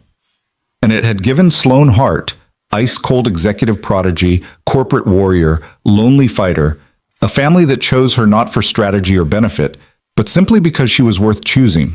They walked home together as the city lit up around them, three people who'd found each other in the worst possible way and made it into something beautiful.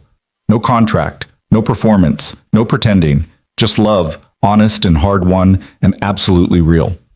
And that was the best ending of all.